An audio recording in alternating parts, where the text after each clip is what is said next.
Another Savior. Holy, holy, holy, holy, Adimebujuku. Another Savior. Another Savior. Holy, holy, holy, holy, Adimebujuku. Another Savior. Well, this is Mobien. This is dedicated to the gallant heroes of the Nigerian Biafra War and Ipob families all over the world. I remember the Nigerian Biafran War, in the thickness of the Biafra genocide. Hey, one man revived the vanishing hope to life.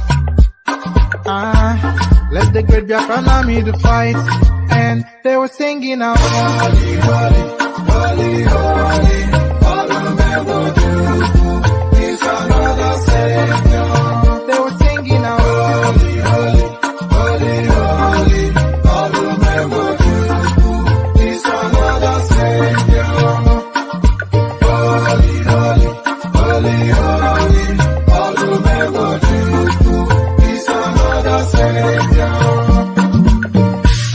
Many years after the genocide, whoa, yet another great leader has risen up now. Oh, and he's leading the Biafrans to victory. Yamadika, Yabika Kokwanam Noao. Hey, Anamekele Mazuche Mefo. Manemo, it's an honor having you on board. When I'm singing along, holy, holy, holy, holy, Nnamdi Kanu, it's another Savior. Just sing along, holy, holy, holy, holy, Nnamdi Kanu, it's another Savior.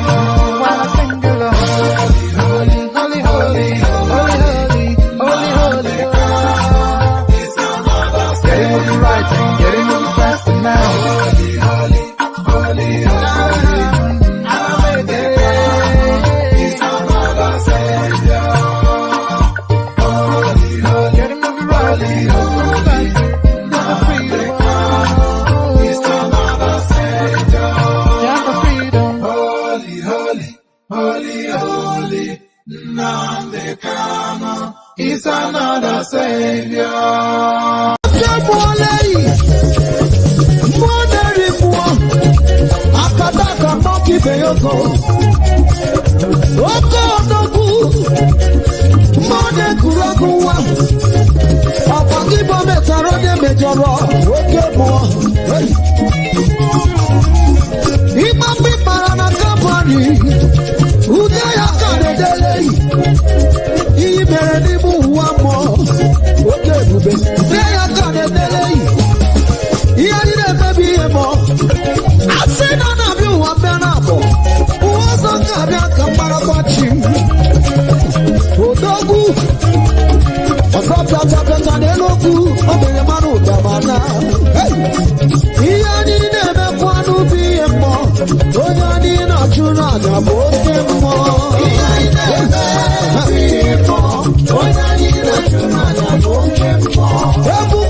pata n'eloku obere mmanụ ụgbamana ihe anyị na-emekwa n'ubi ihe mmụọ onye anyị na-achụrụ aja bụ oke mmụọ ihe anyị na-eme ihe mmụọ onye anyị na-achụrụ aja bụ oke mmụọ egwu nke m na-abụkwa n'ụgbọ egwu mmụọ onye na-agụrụ egwu a bụ oke mmụọ ihe anyị na-eme ihe mmụọ onye anyị na-achụrụ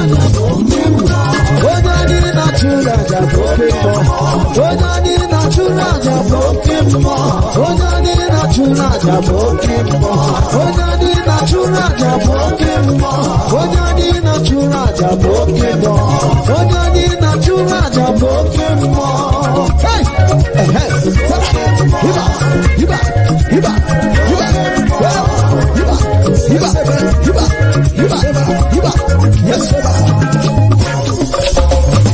odogwu akata aka ọkwa ndị bụ ọdịbara gbogbo ọkwa ndị bụ egwu mmadụ mmụọ nwoke tete ọkwa gị chiri agbanwe agbanwe gị chiri agbanwe agbanwe aka nọbụ ihe mere ịzọgbu ụkwụ zọbụrụ ihe bịara ịzọgbube ọnụ nọrụ ihe bịara ilo oge ruela mgbe ije m ike oge ruela mgbe ije m ike oge ruela mgbe ije m ike oke mmụọ ị na-edebe asịse jereje ị na-eme ihe asịse megeme ihe anyị na-emekwa n'obi ihe mmụọ onye anyị na-achụrụ aja bụ oke mmụọ ihe anyị na-eme ihe mmụọ onye anyị na-achụrụ aja bụ oke mmụọ ihe anyị na-emekwa n'obi ihe mmụọ onye anyị na-achụrụ aja bụ oke mmụọ ihe anyị na-eme onye anyị na-achụrụ aja bụ oke mmụọ odogwu anyị na-achụrụ aja odogwu akata aka oke mmụọ lele ọkwa gị bụ mọka ibe ya ogo odogwu akata aka nwaanyị eluigwe oke mmụọ lele oke mmụọ oke mmụọ naanị gị bụ oke mmụọ yiba yiba aja aja aja aja yiba dị ugwu anyị abụ n'ofu anyị abụrụ ofu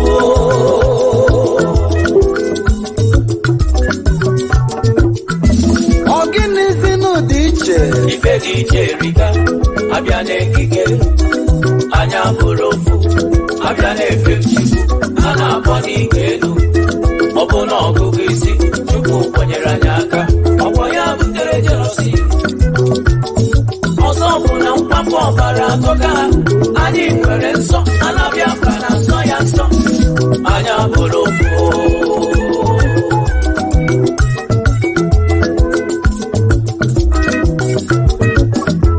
echekwa m na agha ebiela mana ha ka na-anyụ anyị anya n'ụwo echekwa m na ọgụ ebiela ndụ mana ka na-asụ anya kwụnụ na-agaje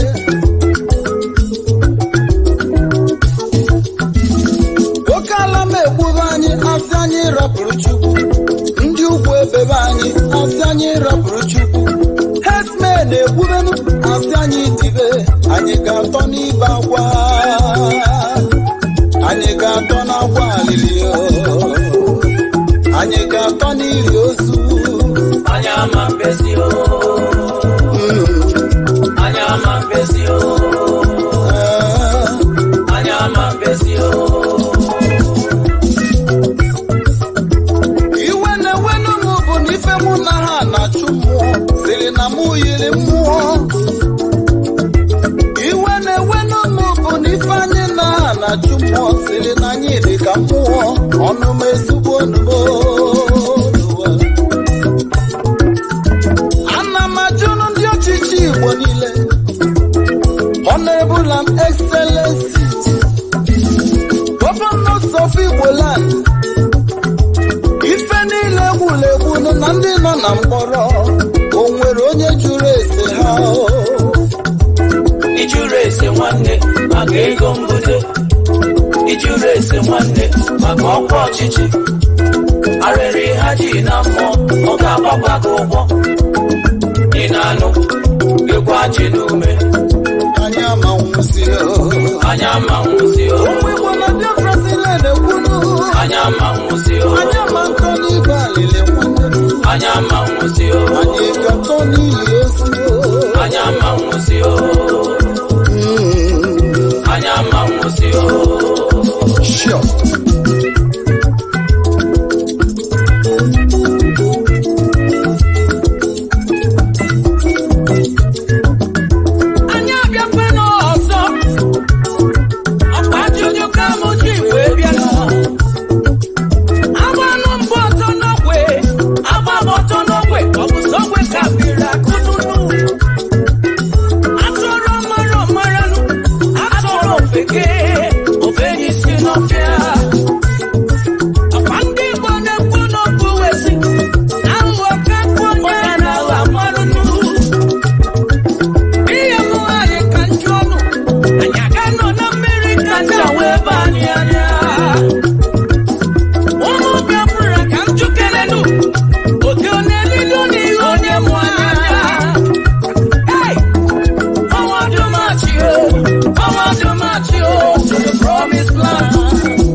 South and the great Biafra people. When they kill it to white John worship and we lost the faith of our God. And that we want Lord in night that was shepherd, the British entered it. Trading on the night, exploiting job people, trading by barter. You give me palm oil and the food, so them entered it. I brought in civilization, brought in job religion, and told us about America.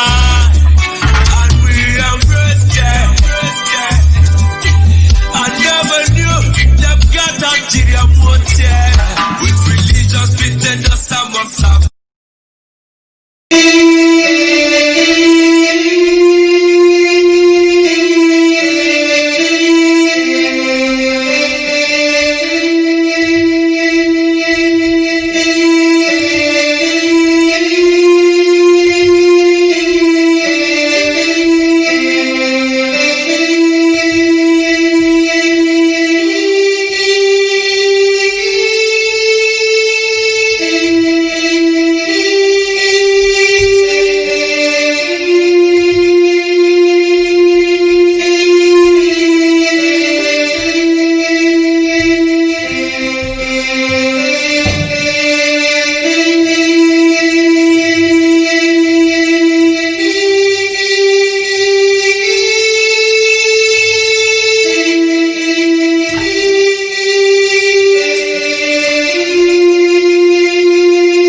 Good evening, wonderful people, great Biafrans, wherever you are on the face of this very planet. We welcome you to another exciting edition of our live presentation on this very day. Today is the 12th day, Wednesday, the 12th day of August in the year of our Most High Elohim 2020. The time now is precisely 4 minutes past 7 p.m. in the land of Biafra, and the same number of minutes past the top of the hour, regardless of where you are, where you're domiciled, where you live, your place of abode. Even those who are listening from their workplaces, we welcome each and every one of you. And as always, as I welcome you, I must also remind you to bring your pen and your paper with you, because this is the very finest university on the face of this very planet Earth. We are propagating the gospel of redemption, the gospel of hope, the gospel of restoration, the gospel of liberation, the gospel of independence, the gospel of enlightenment, the gospel that will take us from darkness into the light, the darkness that will never ever prevail over the lives of those who are called Umuchineke, the chosen children of the Most High. The work we are doing is divine. We have been mandated by heaven to restore this kingdom of God upon the face of this very earth. It doesn't matter what our enemy does. It doesn't matter how powerful we may presume they are. It doesn't matter how many they are. It doesn't matter whatever advantage they feel they have over us because we are from Africa. But we are chosen, and we can assure them that this very Biafra will represent the best last miracle on the face of this very earth. That is why we preach this very gospel without no fear nor favor. We are not going to retreat. We are not going to surrender. We are going to do all we can within our powers and Elohim willing to restore his kingdom, and that kingdom is Biafra. Good morning, good afternoon, good evening, and good night to some of you, as it is customary for us to say here. because there is no other radio station emanating from Africa that has the same reach as we possess. There are no other group of people who can boast of the coverage that we enjoy right across the face of this very earth. There are no other people that every race on this planet is willing and able to listen to except Radio Biafra. Everywhere you go around the world right now, most places are at a standstill because they are listening to us. Because if you listen here, you would learn. My name is Nnamdi Kanu. I am the leader of the indigenous people of Biafra, the largest mass movement of its kind anywhere in the world. It is an honor and privilege to serve the people of Biafra. And I can tell you categorically, without mincing words, that Biafra is imminent. Very, very imminent. And it is an opportunity we are not going to allow to pass us by, because the appointed time has come. And Chukwukika Biama Elohim Adonai El Shaddai is in charge, and we must give him every glory and every praise. If you are listening on my page, you are welcome at Mazi Nnamdi Kanu. On Facebook, we are live. Not minding all the shenanigans of Facebook, we continue to stream live and direct to the whole world. You can also listen to us via your television set. If you have a decoder, you can listen to us online as well. You can listen via Radio Biafra app. You can listen via tuning. You can listen via Simple Radio. You can listen via Sweet Radio app. You can listen via Radio Garden. And very, very soon, and I do hope on Sunday, we are also going to listen via Ipob app. It is out, and we will start the dissemination, or should I say, the distribution of the link tomorrow. I welcome each and every one of you. And as I do so, especially those who are listening via FM in Kanu, those who are listening via FM in Abuja and many other places, including Lagos, we welcome all of you this very evening. Do not forget your pen and your paper. And most importantly, we must give praise to the Most High and hand over all these very proceedings to Chukwukika Biama Prumi Henina. And we must pray. We must pray a prayer that David prayed in the Torah, in the book of Psalms, chapter 46. This is a prayer to reaffirm that God Almighty in heaven, Chukwukika Biama, Abase Tamuno, Olisabinigwe, is our refuge. Everything that we do, it is not because of any power that we possess. It is not because we are the most gifted, the most talented, the most intelligent. All that we do, all that we are today is as a result of the grace of the Almighty in heaven.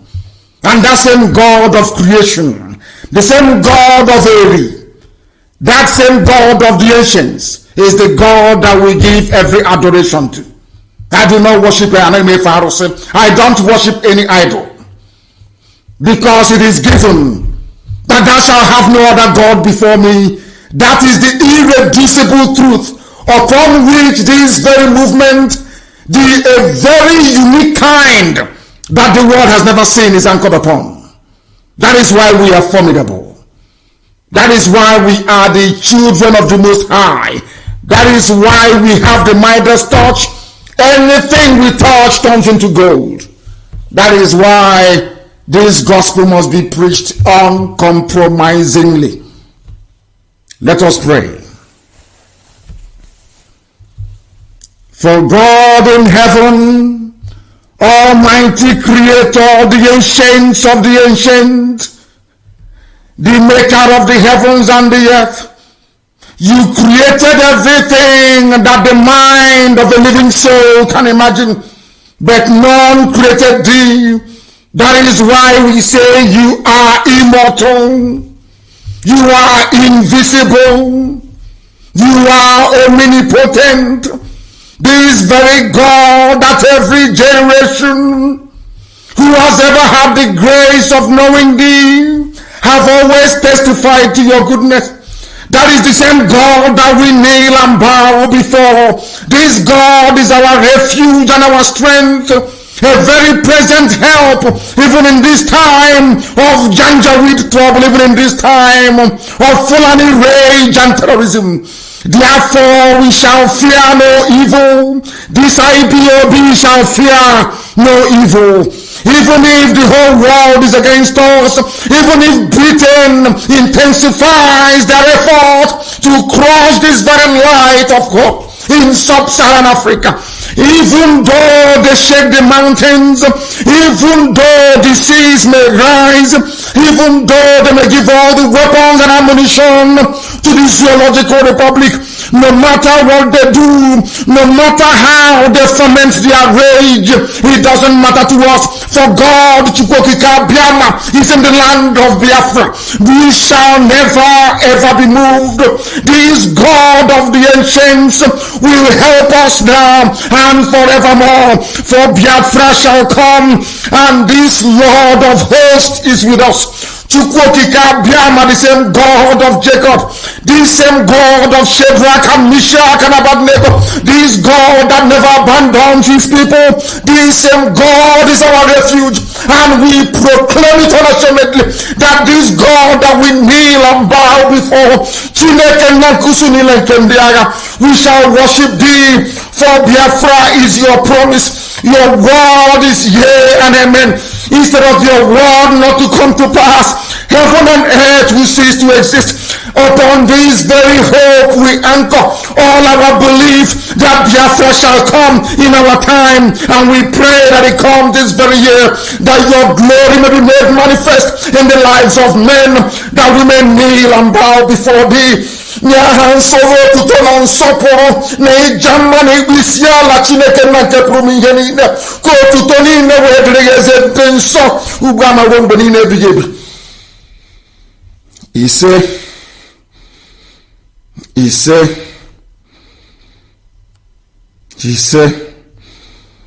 Mama Delege Chineke.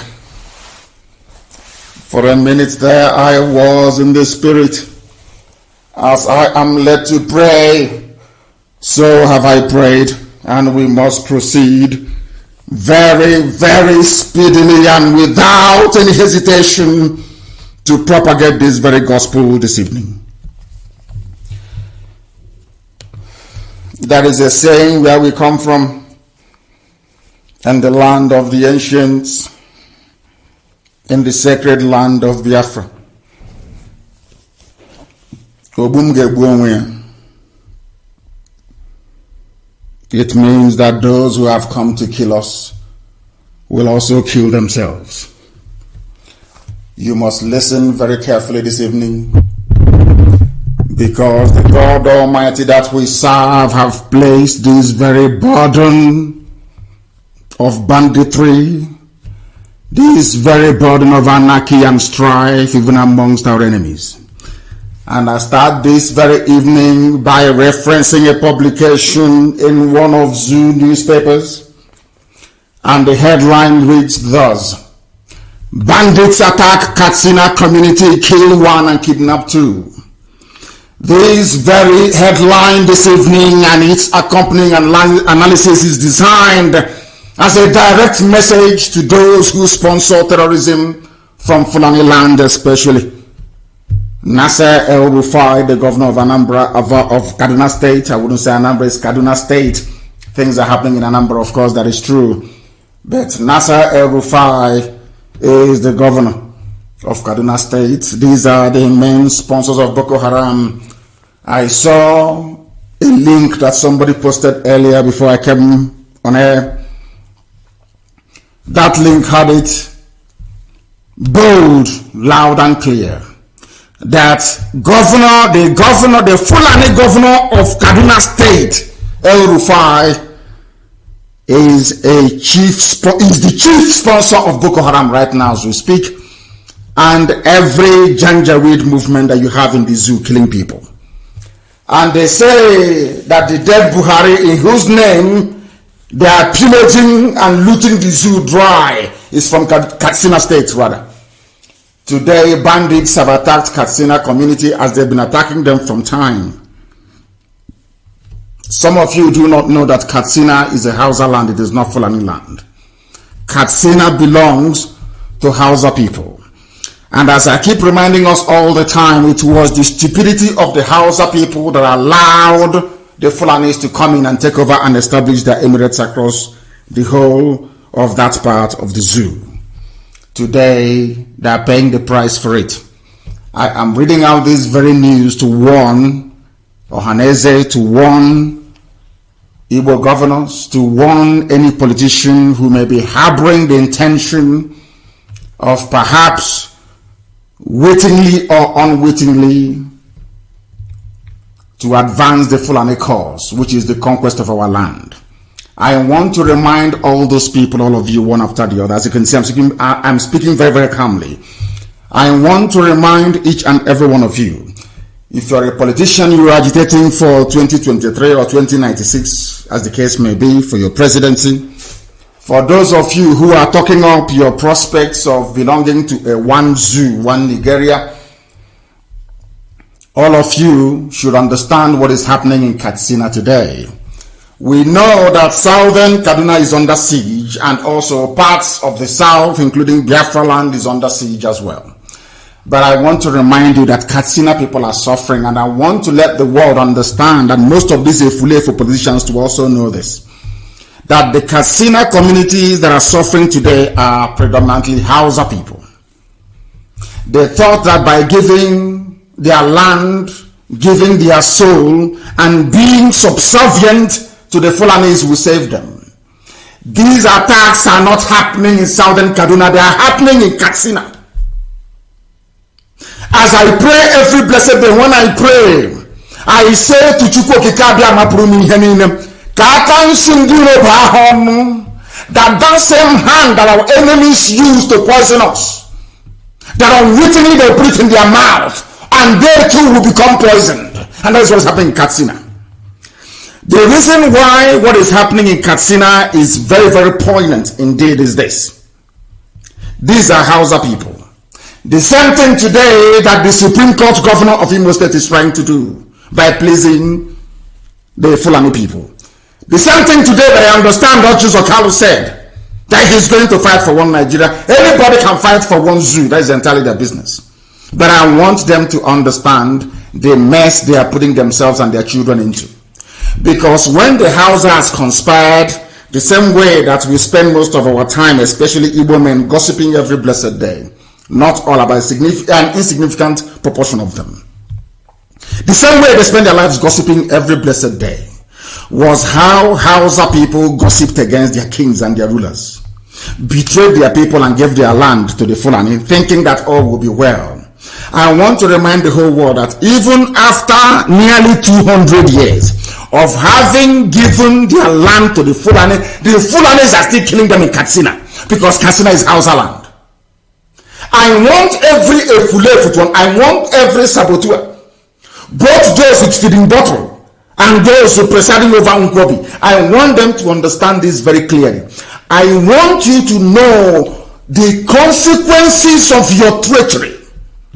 I want Ohaneze to understand the foolishness of their utterances. I want them to know the implications. You want to hand over our land to Janjaweed the Fulani? Miyetiala. That is what all of you want to do. All of you criminals, all of you compromised idiots, all of you, some of you fathered by vandals during and after the war.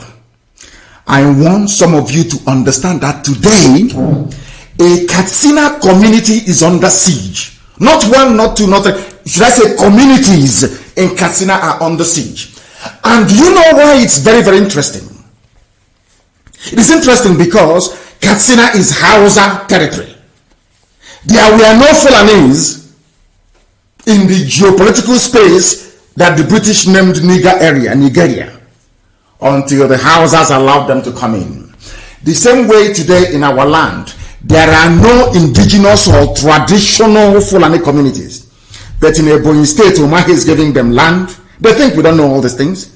In Abia State, Ojos Okalo gave them law Upu. And now Okezi Azu is giving them Okwa. And I have all the videos. And as time goes on, I'll publish all of them. I want people to understand and reason. The essence of the lectures that we deliver here every day is for a black man to be able to reason properly. Because our problem is never white people. Nature was designed in such a way that the strong will always take advantage of the weak. That is how life is. That is why a lion can chase a leopard away, or chase a cheetah away, or chase, capture and kill a zebra and eat it. If a zebra had the same, should I say, the same paws as, as a lion does, and can stand up to a lion, the lion won't eat it. But because in comparison, the zebra is weak to the lion, that is why the lion keeps hunting it. That's how life is. That is how God designed nature. That is why a king cobra can swallow another snake. Swallow it whole. Bite it, poison it, and swallow it whole. That is how life is. I want people to understand this, especially those of you who are misguided. Those of you who you're looking at the glittering prize, the charade that is the zoo presidency. I want you to remember what happened to Hausa people. And funny enough, still happening to them till today. That is why Fulani people, Mietiala, are in Katsina, as they are in Borno, as they are in Adamawa, as they are in southern Kaduna, killing people at will. And this thing happened this morning. They attacked a place called Gidangizo village in the Faskari local government area of Katsina State. They shot dead one man called Nasiru Alilu, who is 37 years old. These criminals stormed Gidangizo on motorcycles at about 12:30 a.m. and ransacked houses in the village. Who are these people?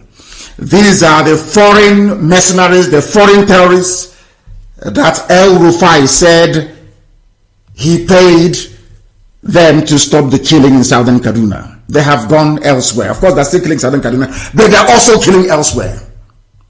Because once you encourage evil, evil has a way of exponentially expanding out of the control of those that set them up.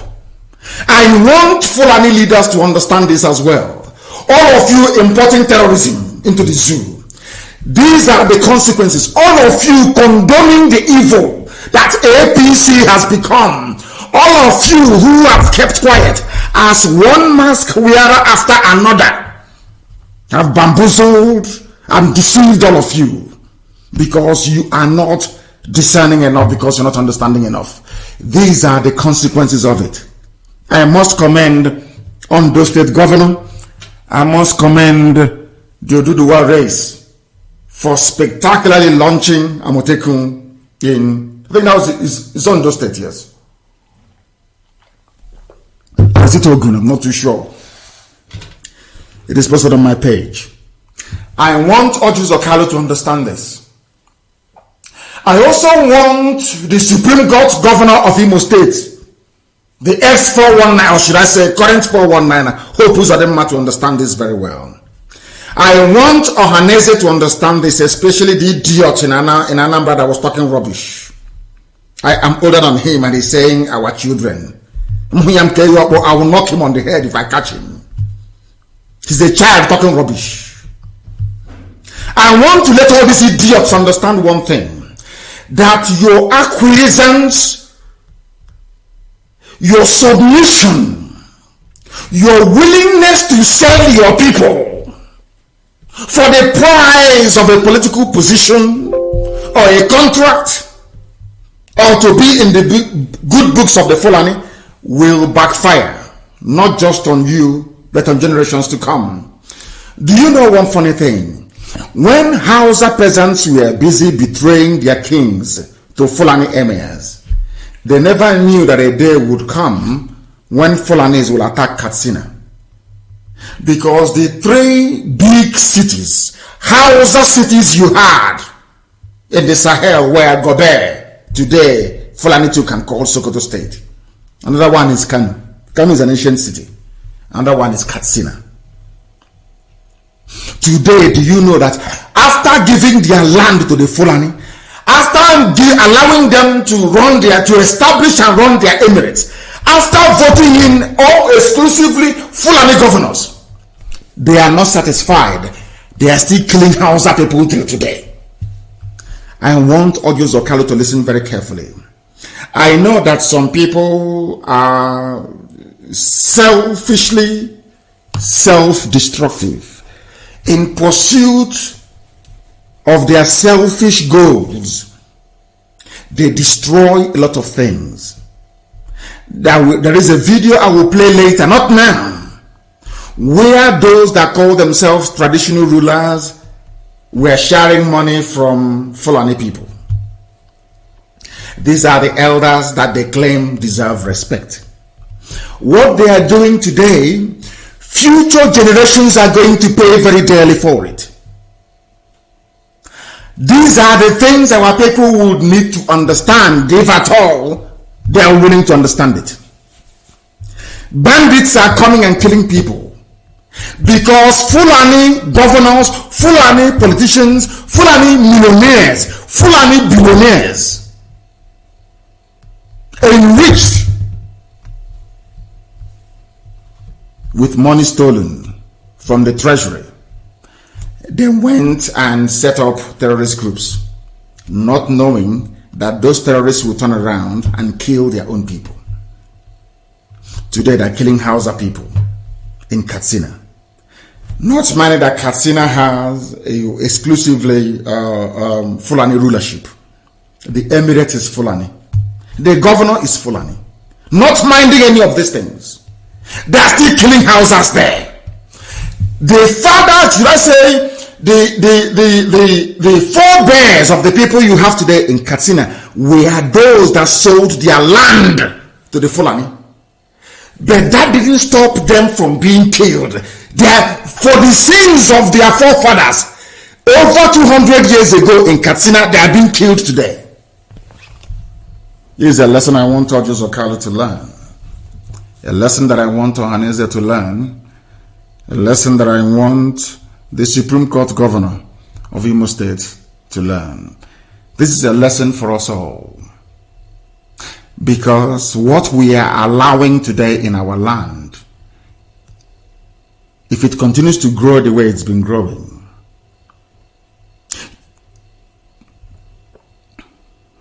you see Ebonyi State, our children will be killed there in the future. You see Abia State, our children will be killed in Abia State in the future.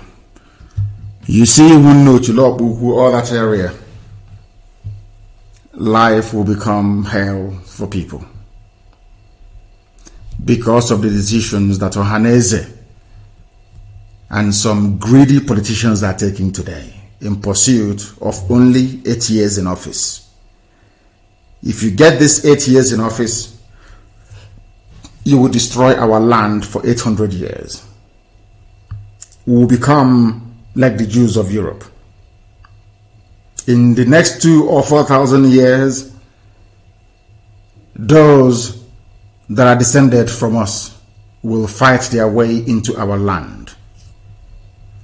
And if by then Britain continues to wield the same amount of power that it wields today, the same way that Britain said that Israel will not exist, is how Britain will then stand up and say that Biafra will not exist. I need all of you to understand this tonight. That people are dying in Katsina State for the sins of their forefathers. 200 years ago, they gave their land to the Fulani. That did not stop the Fulanis today in 2020 from slaughtering them in Katsina of all places. This is a very big lesson. This is a very big lesson for all of you saboteurs. A very big lesson. and you are also putting yourselves in danger. Sabo, you are putting yourselves in danger because you are coming to ruin our land, our way of life. All of you pursuing your useless presidency for 8 years. Obasanjo was in Aso Rock for 8 years.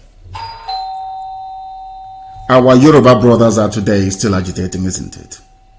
Are they not agitating? Of course they are. They are agitating.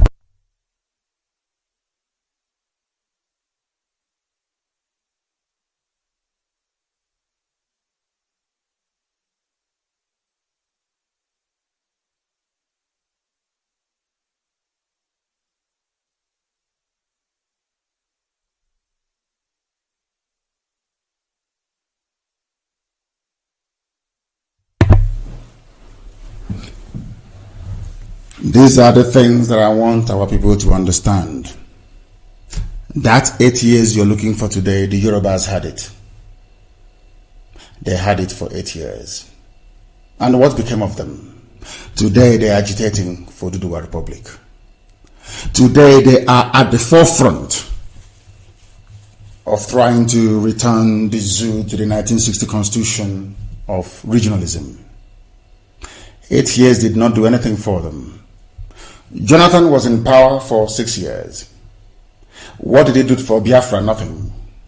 Today we are still agitating to have Biafra. All of them from the north that have been ruling for heaven knows how many years. What has happened? Absolutely nothing. People are dying even in Katsina today. What does that tell you? That giving you 8 years in office cannot solve any problem for you. It cannot do anything for you.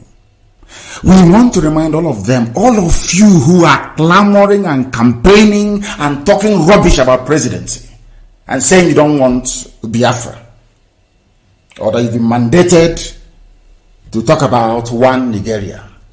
We want you to understand the damage that you're doing. All of you are behaving exactly like Azikiwe against the advice of Mazi Nnamdi Kanu. All of you are behaving like you don't see exactly the same thing they were telling you don't see, he wouldn't hear. They were talking to him, he would not hear. They begged him, he said no. Unitary system, one Nigeria. And he paid with his life. All of you don't know history, you don't study history, you know nothing, your brains are empty. All you're seeing is money. All you see is money. All you are after is money, power and influence. And let me ask you a very simple question. How many people can remember who Jonathan's tenure in office? How many children today or adolescents can remember who Obasanjo is? I can assure you that not many people. These are the things that you need to factor in.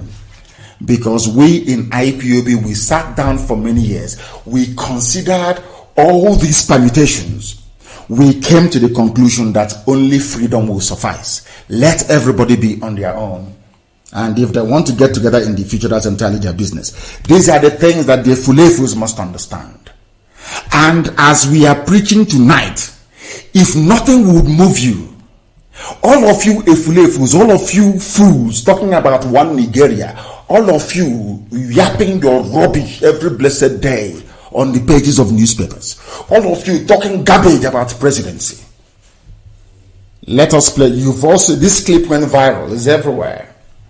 But I want to play this clip again for the benefit of those who are listening all over the world, especially those lecturers in Argentina and that very lovely white lady in Cologne.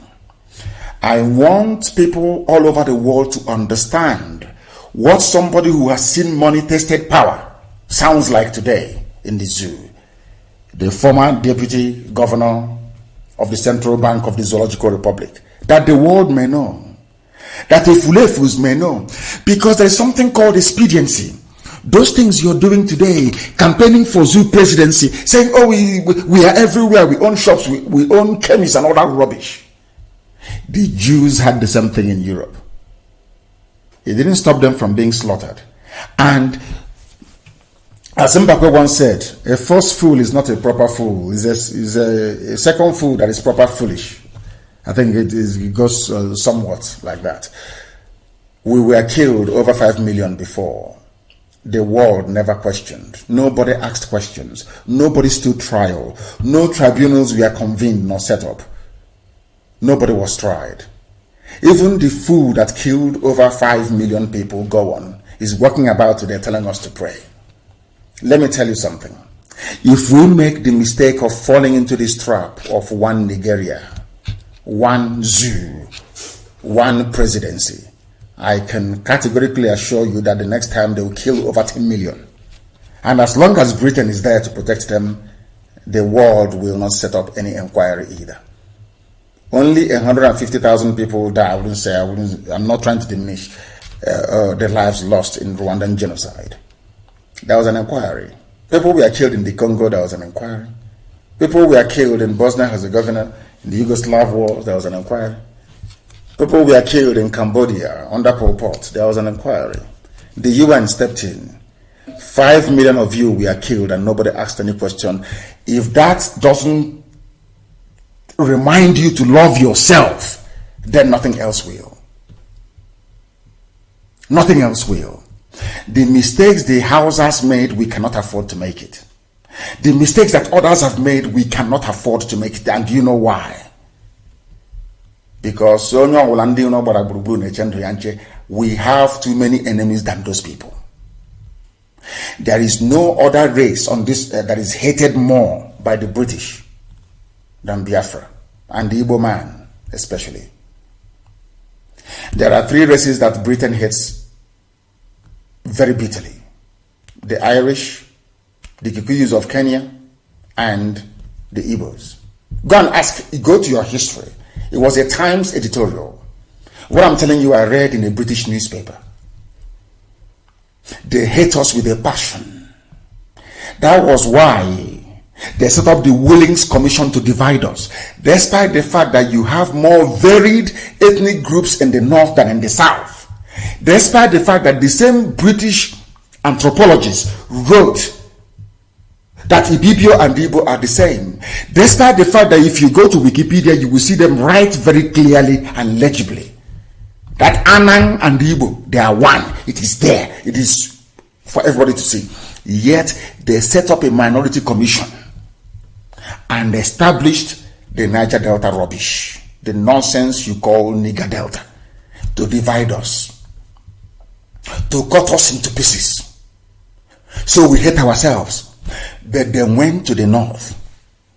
Nobody told you, all of you listening tonight, that there are more Christians in the north than Muslims. Are you aware of that? There are more Christians in the north. The same British defied the laws of geography, came down almost to the confluence of River Benue and Orumili Obaro, that is the proper name. They call River Niger, and said the north starts from here. All of those things were engineered to hold us down because of what the British found in Enugu. Because of what the British, I'm not going to tell you what that thing is tonight. There was a treasure they found in Enugu. And that treasure reminded them that indeed these Biafran people are the chosen people of God. And Britain proceeded. They proceeded to make sure that the world will not hear about us. That the pyramids as in Sudan, the same dwarf pyramids you have in Egypt that we have in our land, Britain saw these things and they went crazy. They said, if we allow these people to emerge, if we allow them to stand as Biafra, light will come into Africa. And Britain swore over their dead body, will Biafra emerge. There is something that Britain doesn't know. I preached this gospel in the year 2015 and I'll preach it again tonight. You see, Britain will be taken over by Muslims. Write it down as I'm telling you now. Britain will divide. Scotland will go, Northern Ireland will go, and Wales will go. And you know the funniest thing? Britain will not know what is happening to them. I said to you, you will not know it is those bunch of niggers called Biafra. That is because of them that God will decimate Britain. You see that tiny Biafra, Britain, you see that tiny, inconsequential Biafra. You see that tiny You see that Biafra because they are black. They are nothing. They can be killed in their millions and nobody will care. I want to remind you, Britain, that because of that tiny Biafra, your land will be decimated. And foreigners will take over your land. Write it down tonight, 12th of August, 2020. When it happens, as I did with the clip I posted that was yesterday, when it happens, I will play this clip. And I will say, do you remember? 12th of August of 2020 when I said this. That's what's going to happen to you. Let us listen to what this man has to say. I want us to be very sober and to be in a reflective mood tonight to understand that there are some decisions you make or you take that will come in the future to bite you on the backside. Now, let me ask you this question. Do you know how many Fulani settlements there are in Enugu State? Do you know how many Fulani settlements there are around Nsukka?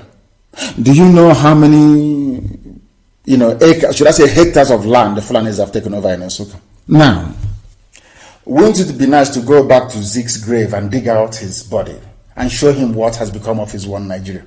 I bet you that when Nnamdi Azikiwe was his name, in fact, when Azikiwe was busy campaigning for one Nigeria, he never foresaw that there will be a time when we'll be battling with the Fulanis to leave our farmlands alone.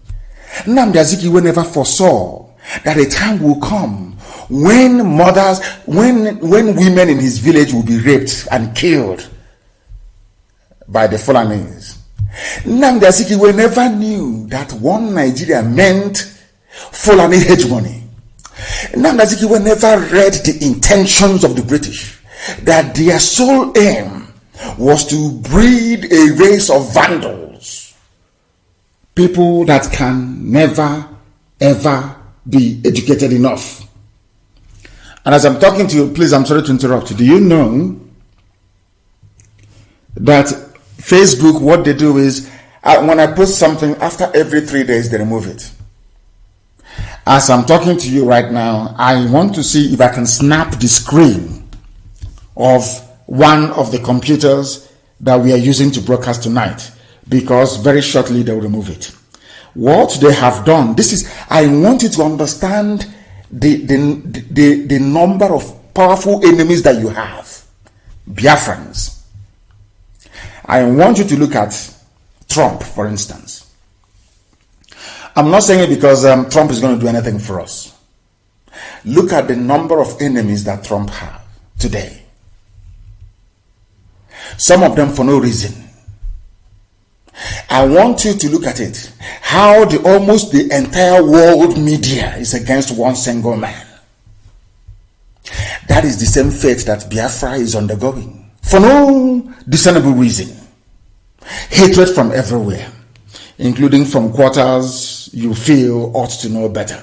I want to snap this very screen and I will post it to the whole world. This is what they do every day. When I post something, after 3 days they will come back and they will remove it. Some of you will notice. What I have said is here, this is your post. It says here, you can't post or comment for 3 days. This is because you previously posted something that didn't follow our community standards. You also wouldn't be able to go live again. As I'm talking to you now, they want to stop the live program. And for them to stop this live program from going out on Facebook, you know what I have said? They dug up a post that I made 3 days ago. This is the first time I'm hearing of this one. That not only are they going to stop me from posting, they said that I can no longer go live. If I click on this very thing now, those of you listening to me via my Facebook page will be cut off. Did we do anything to Facebook? The answer is no. But you see how Satan, because Biafra represents light, you see how hard Lucifer is working. Do you see why I am not surprised when you have politicians and saboteurs of all shades and sizes, so to speak, rise up against Biafra? Because inadvertently they are working for darkness. The same thing that Britain did in the past is what they are doing today, without knowing it. If you told Zeke that, Zeke, you are being used by the devil, you are doing the devil's work by campaigning for one Nigeria, he won't listen. But today, around the same place where he owns his mansion or his compound in Nsukka, around the Zeke's flat that he took money from Africa Continental Bank, ACB, and built, that led to the death of Mbono Jike. Not too far from Ibagwa in Nsukka, the Fulanis have taken over. But he's a learned man, PhD holder. I give that to him. But do you know that this PhD holder could not foresee the consequences of his actions? And today, we are the ones suffering it. That is what I want the Fulefus to understand. That is what I want them to have in mind. I want them to understand all of you campaigning for Igbo presidency rubbish. I want you to understand the damage you are going to do to all of us, to our children, and to their children's children. Goodluck Jonathan was the president for 6 years. Has Ogoni been cleaned up? Has Ogoni been cleaned up? Has he stopped people from fetching drinking water from the same creek that they defecate in and they wash in? What has happened? Do you think that by being in Asorok that you control the levers of power? Is that what you think? The answer is no. And look at the crop of people talking about Igbo presidency. What have they done? They are the ones that pocketed the money meant for Enugu Onitsha Expressway. They are the ones that stole the money meant for Iguacha Enugu Expressway. They are the ones who are there as politicians. There is no red line in our area. These are the same politicians who are there. No seaport is open in our land. These are the same politicians who are there. There is no single international airport from our land. People might say Enugu, but if you take off from Enugu, you're going to land in Kanu before you proceed to Addis Ababa. If you might say Iguacha, if you take your Lufthansa or Air France traveling to Iguacha, you stop in Abuja first, thereby making it a local flight. Simple common sense. None of these politicians could reverse these draconian, almost punitive economic sanctions against our people. How, therefore, are they going to try and get one over their Fulani masters when their chief sponsor is a Fulani man? How is that possible? That is how I want our people to be able to reason. Now let us listen to what is happening in the zoo. We know everywhere is insecure. We know people are dying, people are being killed.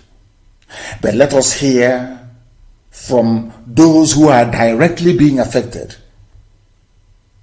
from them who they think is responsible for the mess. That way you will know the mess everybody is in. That way you will know the mess that 200 million people are in. People are in a mess and they don't know it. Let us listen, please.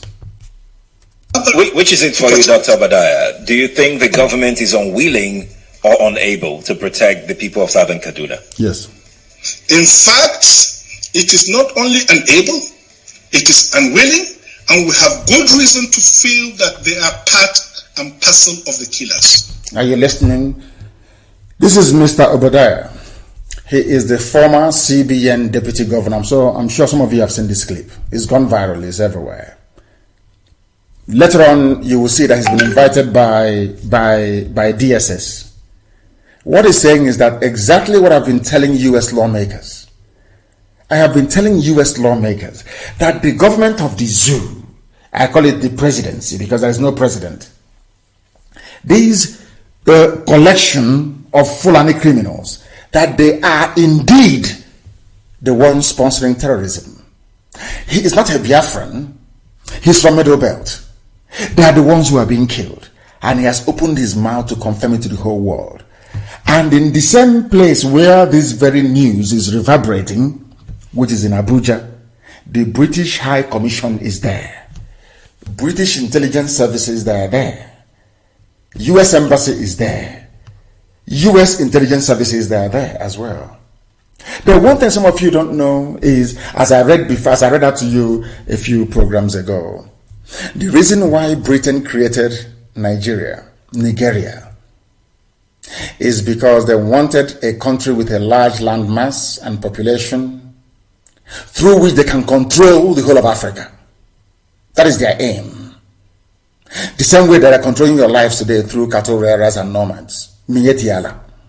Britain is running your lives through Mietiala. That was the plan that Britain had for the whole of Africa. Britain thought that this zoo they are creating will rise up one day to become a major power, both politically, militarily, and economically. So that way, through whoever stays, either Dodan Barracks or now Asarok, the British will be able to control the whole of Africa. But that backfired. They were backing up the wrong horse. They were putting people into power who never understood democracy nor modern governance. So that project failed. They're now focused on the zoo. That is why they will always support the Fulanis to rule over you. It's a very simple game. They want control of your lives. And the best way to do it is to appoint the Fulanis to do that for them. And that's what they're doing, and doing it brilliantly. That is why there are killings going on. Britain have not said a word. That is why Fulani people, Fulani government are actively engaged in terrorism, killing their own people. And Britain hasn't said a word. Isn't it funny? Let's continue. That's a very big allegation, Dr. Obadiah. The government is part and parcel of the killers. That's big. Yes.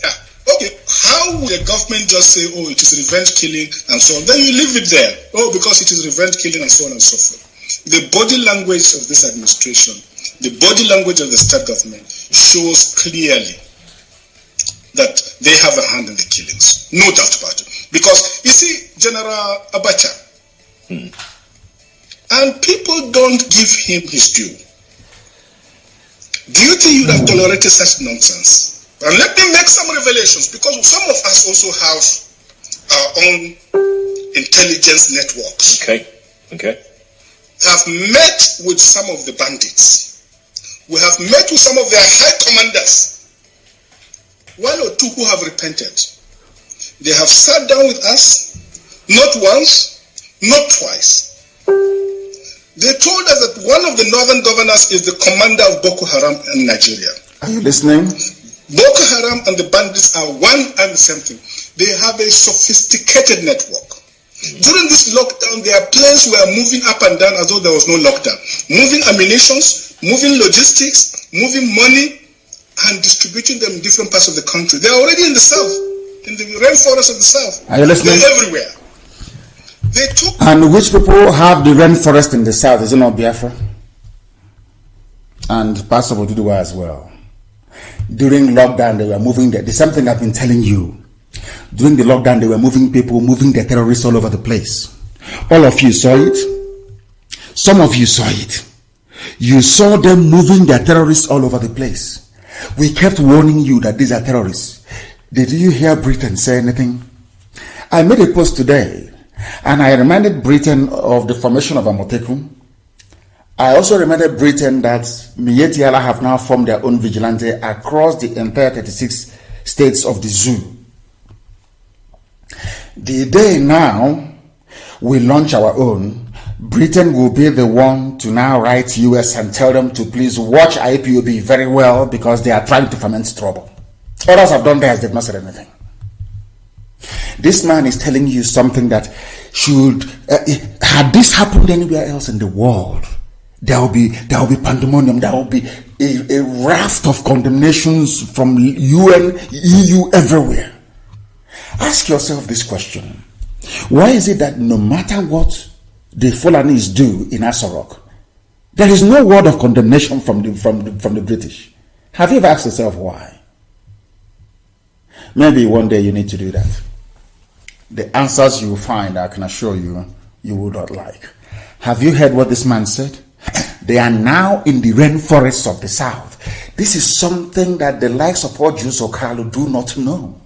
They don't know that this nonsense they are uttering now about presidency, this one Nigeria, that Nnamdi Azikiwe did the same rubbish. Look at the mayhem, look at the death and destruction that the Fulanis are visiting upon us today. You know, black people, they don't learn from history. And we are told time and time, or we've been told time and time again, that history has a very funny way of repeating itself. The same rubbish is happening now. In their own era, it was Zeke. Zeke is learned. He went to America. Can you see his grammar? We fell for that garbage. Today we are suffering. Today some idiots are coming out campaigning. They are the political elite. They are the elders. Listen to them. The same way that our fathers listened to Azikiwe. Look at where we are today. You want us to listen to this breed of almost half-educated illiterates. And think of what shall become of our children in the next 100 years. That is how men reason. That is how sensible, reasonable people reason. Now tell me why in a country that claims to be a democracy, the presidency itself is actively involved in engaging terrorists to be killing people because they have an agenda, Islamization, of which Britain is in support of.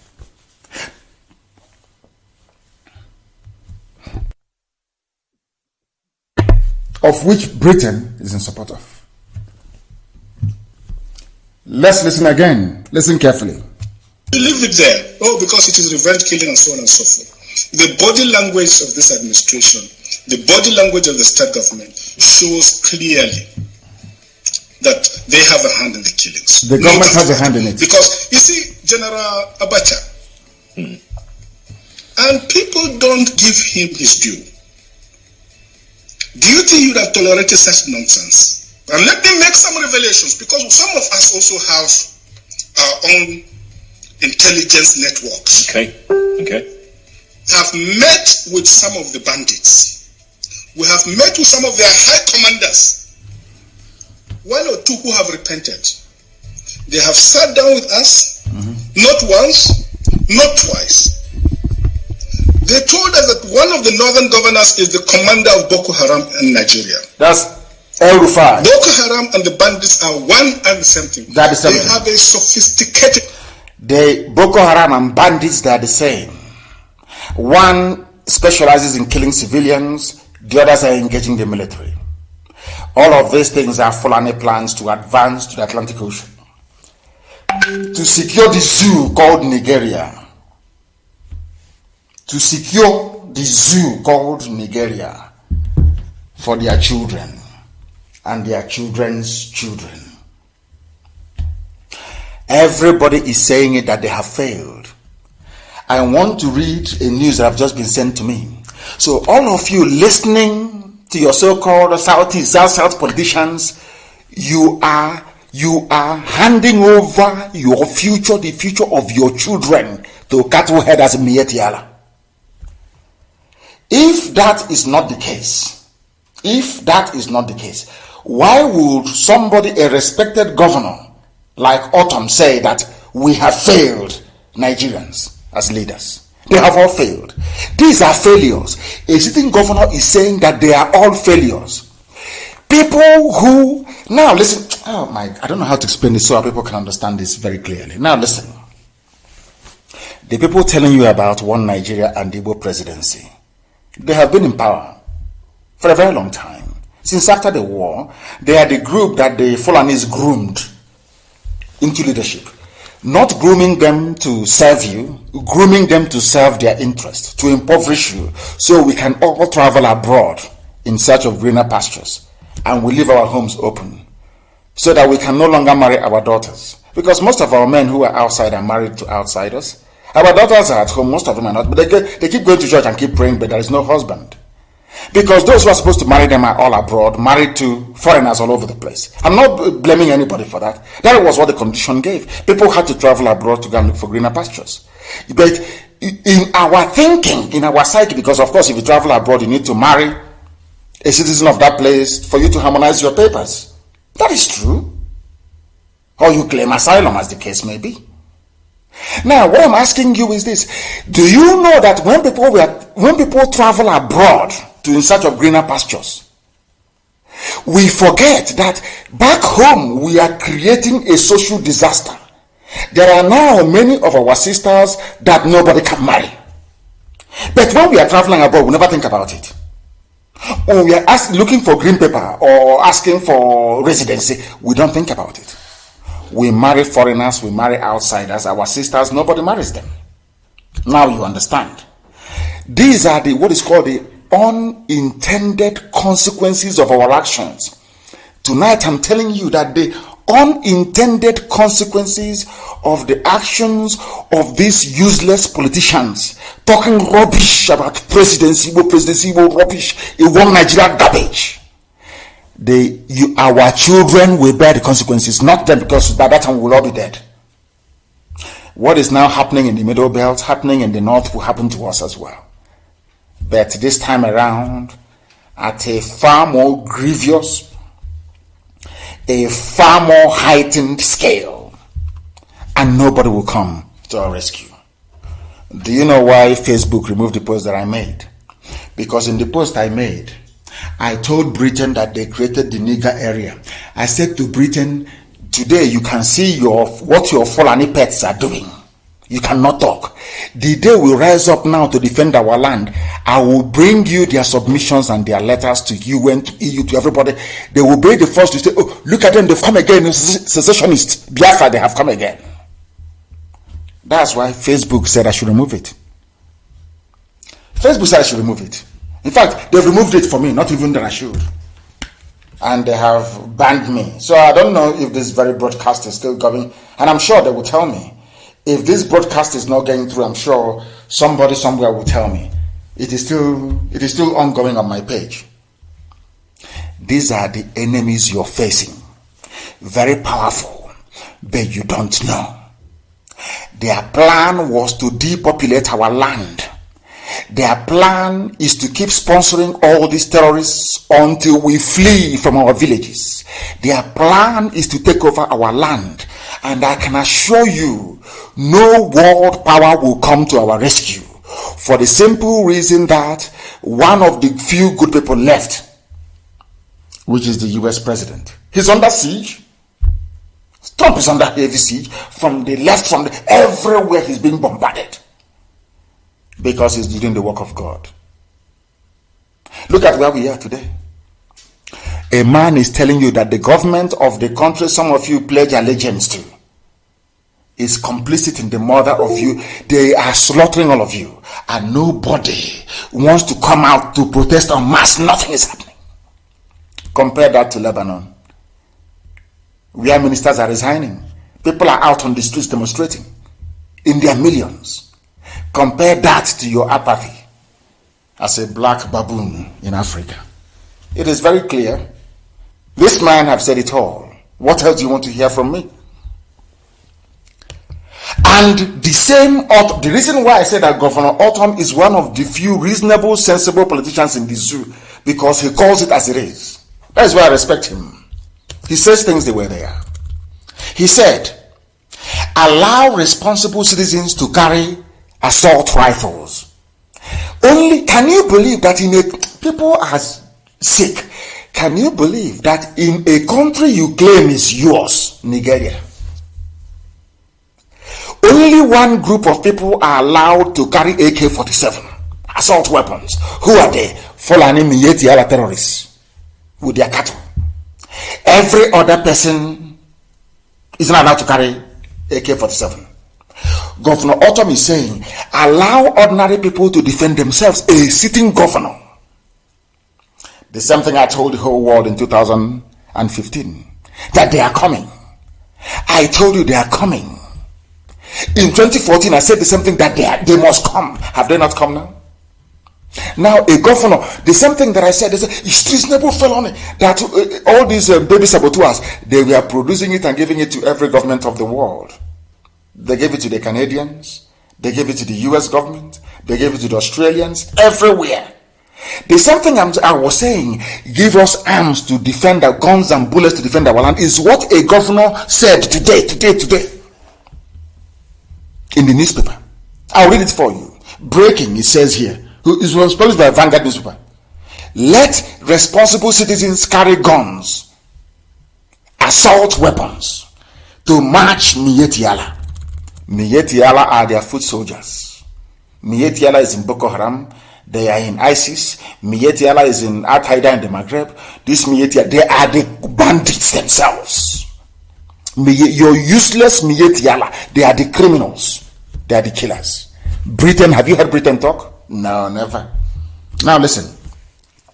The governor of Benue State, Samuel Autumn, on Wednesday appealed to President Muhammadu Buhari, led, because they know he's no longer there, led federal government to allow responsible citizens to carry guns such as AK-47 to prevent criminals from attacking harmless Nigerians. Was it not what I said at World Igbo Congress in 2015? This was what I preached on Radio Biafra in 2014. After how many years? About 5 years, so to speak. A governor is saying it.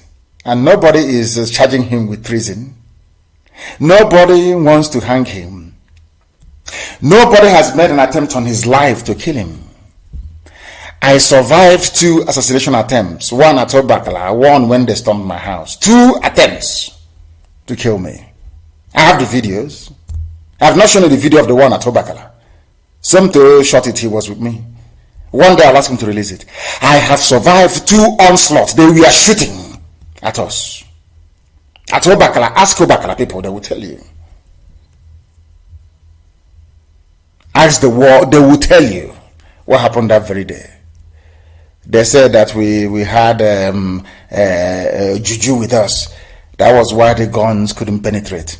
In the videos you hear them, you hear the guns going off. But none of us was hurt. We escaped the assassination.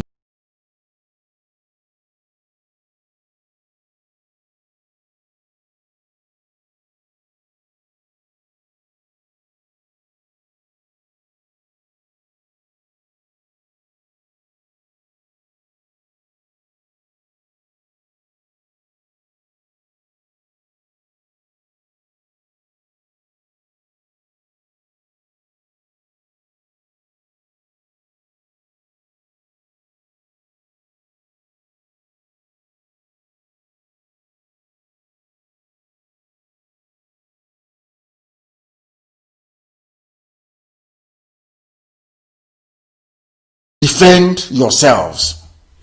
Catholic bishops have asked Nigerians to rise up and defend themselves against attack by bandits, headsmen, kidnappers, and other violent criminals across the country. Catholic archbishops. I said it before, at least Catholic archbishops or Catholic priests, they have a history of standing up for the rights of people. They have spoken. Pentecostalists, they won't say anything. They want tithe and offering. Catholic bishops have said it. What this Catholic bishop said in 2020, I said in 2014, 2015. Now tell me, have they committed treason?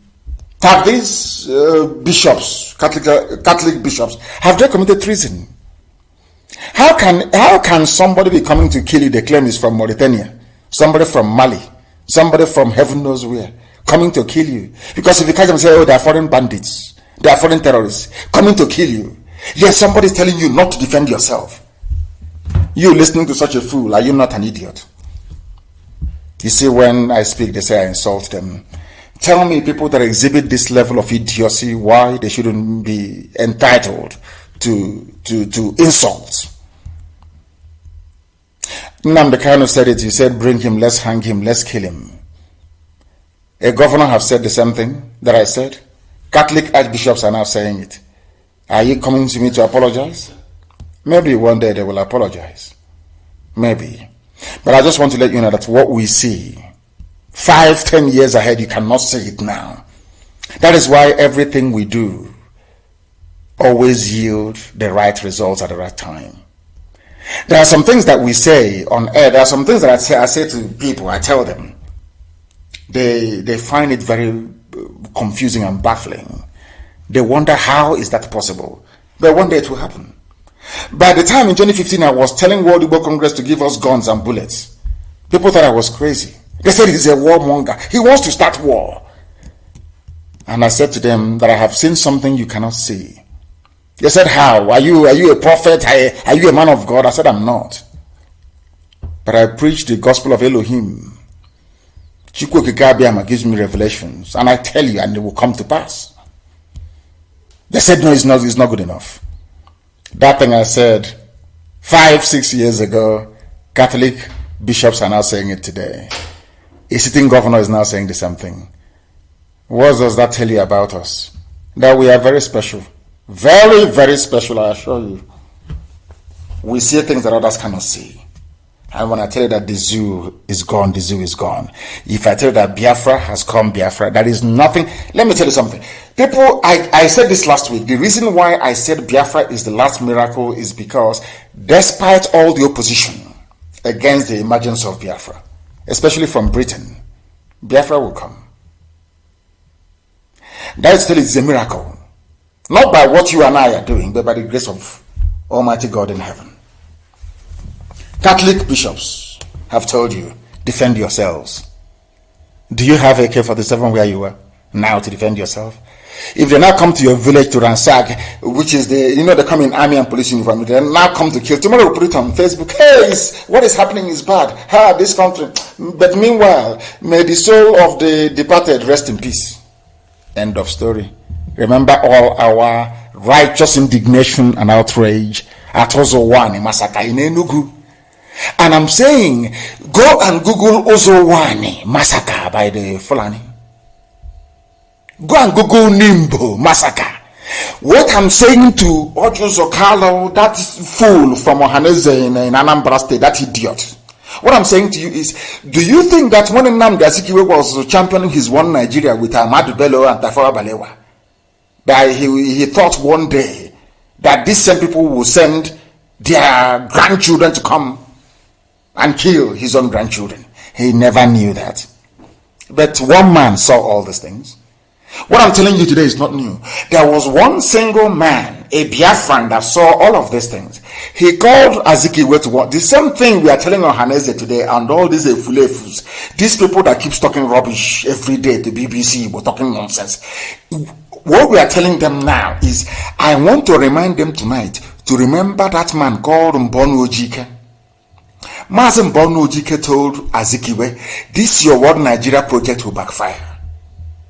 Ask Mbasuli Kaneji, ask those who are close. I'll ask our father Mbasuli Kaneji, he will tell you. He was close to Zeke. And he knew Mbonu Ojike very well. Go to Mbasuli Kaneji and ask him, what killed Mbonu Ojike? He will tell you. Ask him, what was Mbonu Ojike's philosophy? Mbonu Ojike kept warning and telling Zeke, one Nigeria is bad for an Igbo man. One Nigeria, let's go home. Zeke said, no, we are everywhere. We have a shop in Guzo. An Igbo man has a chemist. Can you believe such rubbish? An Igbo man has a chemist in Sokoto. An Igbo man is building one small hotel, Hotel Jalingo in Meduguri. Look at where we are today. And I'm warning you, you see this crop of politicians and errand boys for Abuja. Some of you don't know, but I will tell you tonight. Do you know the reason why they insisted that Hope Uzodinma should be the governor of Imo State? You don't know, but I will tell you. You see, that is how the Fulanis think. The Fulanis, they think ahead. Fulanis knew that Imo State will produce the next Ohaneze President General. January 2021. To tell you how advanced they are, the Fulanis, in terms of their thinking. Because the Fulanis, they want to retain control over Igbo land. You know what the Fulanis did? They have a Edwin Clark already in the Niger that is their house boy, is their errand boy. Edwin Clark was a front-line saboteur during the war. So South is sorted. Pandev is in their pocket. Do you know why they put Hope Uzodinma in power? I will tell you tonight. Because of Ohaneze PG, January 2021, it is the turn of Imo State to produce the next Ohaneze President General. And they know that it is the prerogative of the governor to nominate somebody and then cajole the rest of the governors to put that person in power. That was why they put Uzodinma there. Nothing more, nothing less. So you don't know. I'm telling you now. They knew. So they went from number 1 to number 4. What is important for the caliphate is not who occupies Douglas House. They want to determine who will come out as Ohaneze President General to continue the shambolic misguidance of our people. And they will get it. Because Uzodinma is there. He's not going anywhere. Until 2021. Until they put Ohaneze PG, they will fly him now to Sokoto to go and sit on the floor in front of the Sultan. The idiot will come back and tell you he's Ohaneze PG. And all of you idiots, as usual, will be chanting, clapping, and dancing like the morons you are. Yet, nothing is happening in your land. No industries, no seaport, no international airport. The same garbage all over again. Because they want to hold you down. And they determine who governs you. They appoint your leaders for you. You have no choice. But next year will be different. The next Ohaneze to PG to emerge will be a different story altogether. The Fulanis will be shocked. That I can assure you. Now, after the Catholic bishops must have said what they have said, there is a conclusion this night, we have known this before, that even the world, those who update Wikipedia, they know that the zoo is a failed state. They know the zoo is a failed state. I'm telling you this at 17 minutes past. The top of the hour, wherever you are, to know it's live. Wikipedia have listed Nigeria as a failed state in the list of failed countries. As I mentioned, that is to tell everybody listens to Radio Biafra, as I mentioned many weeks ago. Now, it is a failed state. In that failed state, somebody, a human being that claimed he went to school with a full complement of all the faculties that a brain should possess, will come out and say, I will keep defending the unity of one Nigeria. But it is a failed state. People are dying in Katsina. A former deputy governor of the central bank is telling you that the government themselves are the ones sponsoring terrorism. People are dying in your village. Fulanis are taking over your land. Your mothers are being raped. Your daughters being cut into pieces. It doesn't touch you. What matters to you is position. Let me go and control the budget and steal even more money. Do you see why the bunch of people you have are all failed leaders? Failed, completely failed. The only thing that gave honor and pride to our people is not IPOB. Without IPOB, which other honor do they have? They have nothing. And they're standing on that IPOB to be talking rubbish. You want presidency. The same rubbish Azikiwe did, presidency. The same nonsense Ironsi did, the presidency. Where are we today? You people you don't reason. Don't reason very well. I feel ashamed for you people. You are in a failed state. A state that the whole world, even UN, recognizes as a failed state. You're yapping rubbish. Talking absolute garbage. Nonsense upon nonsense. Complete failed state. And you have no... Are we shut down? They said we've been shut. Is that possible? I don't think so. Pastor Jack is saying that but I can see that Facebook is on. It's not been shut down. If it's shut down, I'm sure that Chinasa, Maka, and all the rest of them, and Madabugu, they will text to let me know. I think that please confirm that the Facebook is still on, because I have this thing here on the screen. I can't see it, because I'm afraid that if I click on this very thing, that they will take the whole thing down. So I don't want to touch anything at all. So I need confirmation, please, that we are still live and direct on Facebook. Now, listen to the problem of our people. Why we cannot reason like human beings, I have no idea. Our mandate is Igbo presidency, not Biafra, Ohaneze chief. You know this Ohaneze people. You try to rehabilitate them. You try to teach them. You try to lecture them. You try to get them to reason like people who are involved in, should I say, socio-cultural development of their people, and all the time they refuse. Imagine the type of comment coming from the mouth of somebody who says he's a Ohaneze chief.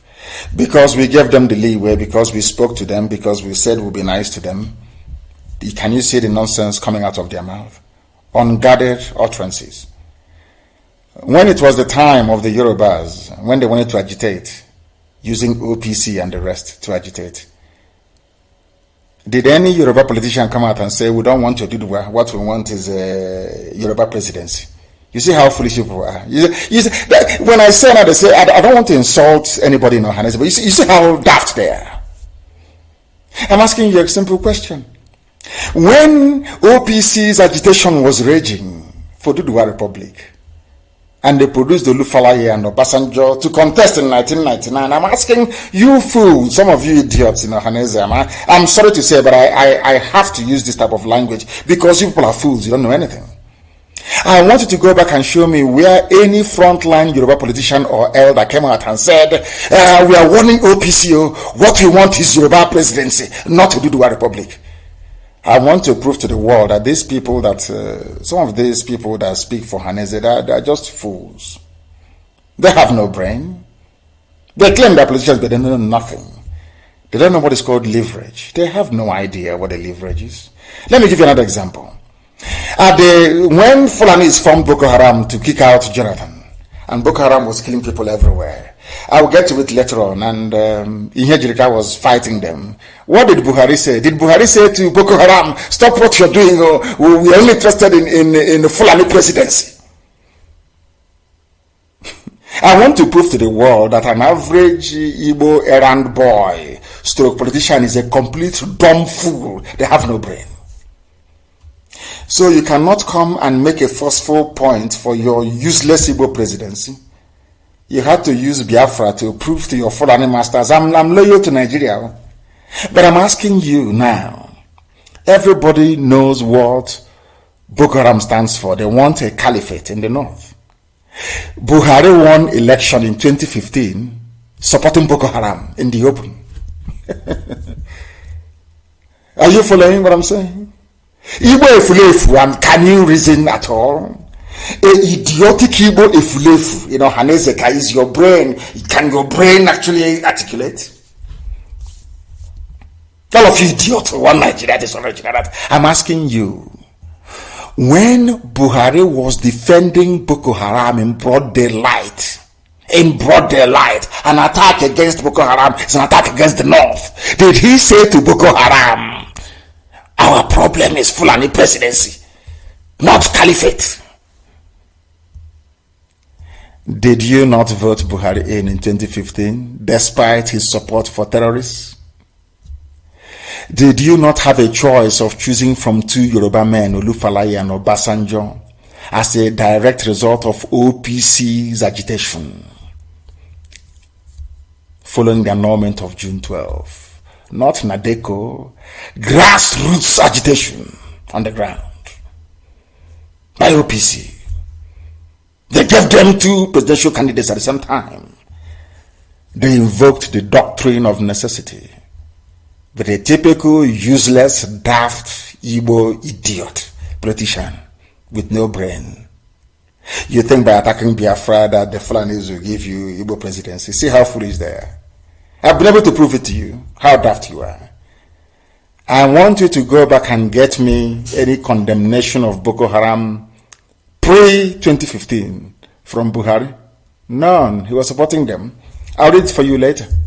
When you tell these people that, your elders, the elders of their brains are empty, they know nothing. They were all groomed by Fulani people. Fulani brought them out. The same way they put hopes on them there to control the outcome of Ohanese leadership tussle come January of next year.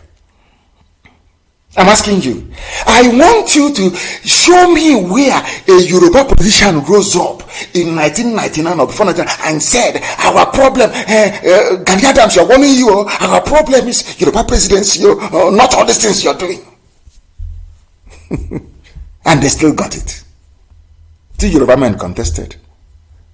I want you to show me where Buhari came out and said to Boko Haram, we don't need your caliphate. You're causing us problems. You're causing us problems. Show me. Instead, Buhari said, they are our brothers. An attack against them is an attack against the whole North. Did he not win elections?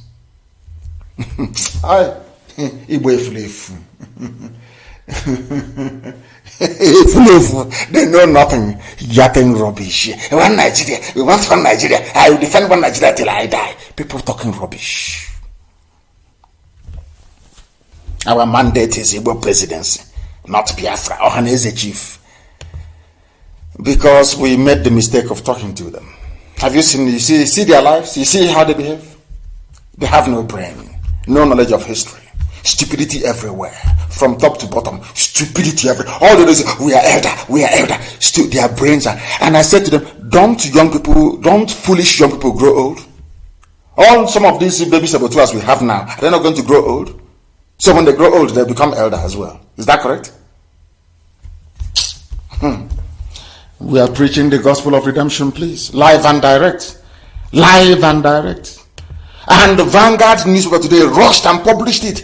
Igbo elites have turned down on Nnamdi Kanu's rhetorics to achieve restructured Nigeria. Only Igbo politicians, or should I say Biafran politicians, they are the only ones that think that attacking their own people will advance their goal. When I came out, I attacked the enemy, the Zoo state. Fulani Janjaweedism. But some of this, do you see how they groom their baby saboteurs to follow after them? A slave life. They never attacked the Fulani Janjaweed. They never attacked what is happening in the zoo. It is Nnamdi Kanu's rhetoric. So by speaking this way, you want Fulani to love you and embrace you. So what you're saying to Fulani is that we are prepared to sacrifice Nnamdi Kanu to you, as they have done on 2 occasions. We can kill him for you if you want. If that is what they're saying in effect, is that if IPOB and Nnamdi Kanu is the reason why you cannot give us presidency, promise us anything, we'll kill them for you. That's what they're saying. Do you see the saboteur mindset of an Igbo man? Sabo to the core, to the bone marrow. Do you see what they are doing to themselves? Do you see, when we speak now, they say, oh, please don't insult them. But do you see how they're insulting themselves every day? I ask them a simple question, and I don't want go write it down. If you see any Efulefu, including this idiot, I don't know his name, any Efulefu, ask the Efulefu. Throughout the agitation of OPC, I want you to show me where a Yoruba man came out on a national newspaper and said, OPC, stop this thing you're doing. What we want is Yoruba presidency. I said, show me one article. Again, show me an article that says that they don't condemn Boko Haram. What we want is northern presidency, not caliphate. Show me one article. You will see none. Do you know the funniest thing? Their politicians backed OPC. They got the presidency. Fulani politicians backed Boko Haram, a terrorist group. They got the presidency in 2015 and they're still there till today. You people that every time you keep sacrificing yourselves to the Fulani, have you gotten anything? Ordinary vice you cannot get. Ordinary Senate president you don't have. You have nothing. That is the price you pay for sabotage. Treachery. You think they don't know in the north? They know now, they're laughing at you because you're dumb. you wear that cap and you're talking rubbish. You're an elder, a little boy. In IPOB, we have council of elders in IPOB. We have crowned heads in IPOB. We have kings. In fact, let me put it this way, traditional rulers. And a chaff in Oka, a complete chaff. He's calling them youths. Those youths. Have you not seen our mothers before in Anambra? Do they look young to you? People that gave birth to men who are older than you. You're calling them youths. You see how foolish they are. You see how foolish they are. Unbelievable. Unbelievable. That's their lot. That was how Zeke sold them down the river. And today you're suffering it. Are you not suffering it today? The same Efulefu mentality. I want to prove to all of you that This very effort to Islamize, to take over our land, is a concerted effort. And the reason why I like other people, and the stupidity, I'm not saying that there are not some, of course there are some Biafran journalists who are very good. They will always try to be objective and report what is happening. But there are those who are fools. I want to use Daily Trust in the north and most of the Lagos-based newspapers in the west to also educate our people. I want our people to understand this. I want Biafrans to understand this very simple logic. The same way I've been able to prove to you that throughout the agitation of OPC for Oduduwa State, when they perceived the injustice of June 12 annulment, they agitated. No Yoruba man came out to ask OPC to stop what they're doing until they got Yoruba presidency. The same thing happened in the north. No northerner came out and said to Boko Haram, stop what you're doing so we can go and get Fulani presidency. No. Two of them were working together. As a result of Boko Haram, Buhari got into office. As a result of OPC activities on the ground, the Yorubas got presidency. They never attacked their frontline activists. Never. Only an Igbo man does that. And that's why they have nothing. Do you see how foolish they are? Do you know that Daily Trust newspaper is a Janjaweed paper advancing the Fulani cause? And they know that the last line of defense is IPOB. They know that. That is why they will attack it. Let me tell you what they claim an Igbo man wrote. Nigerian army inroads into the southeast, where they are praising, his name is Linus Okoye. He was writing and praising Fulani army killing their own people. An Igbo man, Linus Okoye. Because tomorrow when people get upset, when men rise and get upset and start dealing with these saboteurs, some of you will start complaining. We look at what they are writing. And a Daily Trust newspaper gleefully wrote it. Daily Trust is working. It's a Fulani paper working for the Fulani Janjaweed. Do you know what this fool said? That the Nigerian army has done so well in the southeast. This is the army that killed his people. The massacre that Amnesty International documented at Mpo. Massacre in Aba. Nobody's hiding that. Did Britain say anything? Was there any commission of inquiry? No. An Igbo man is praising a Fulani army, more or less, for killing his people. It's in the Daily Trust.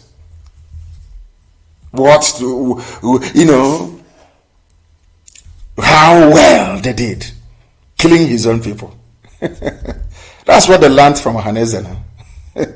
Any Sabo goes, if Loretta Noche calls you now and gives you maybe 2,000 naira. I remember one idiot that was working for Family Writers before.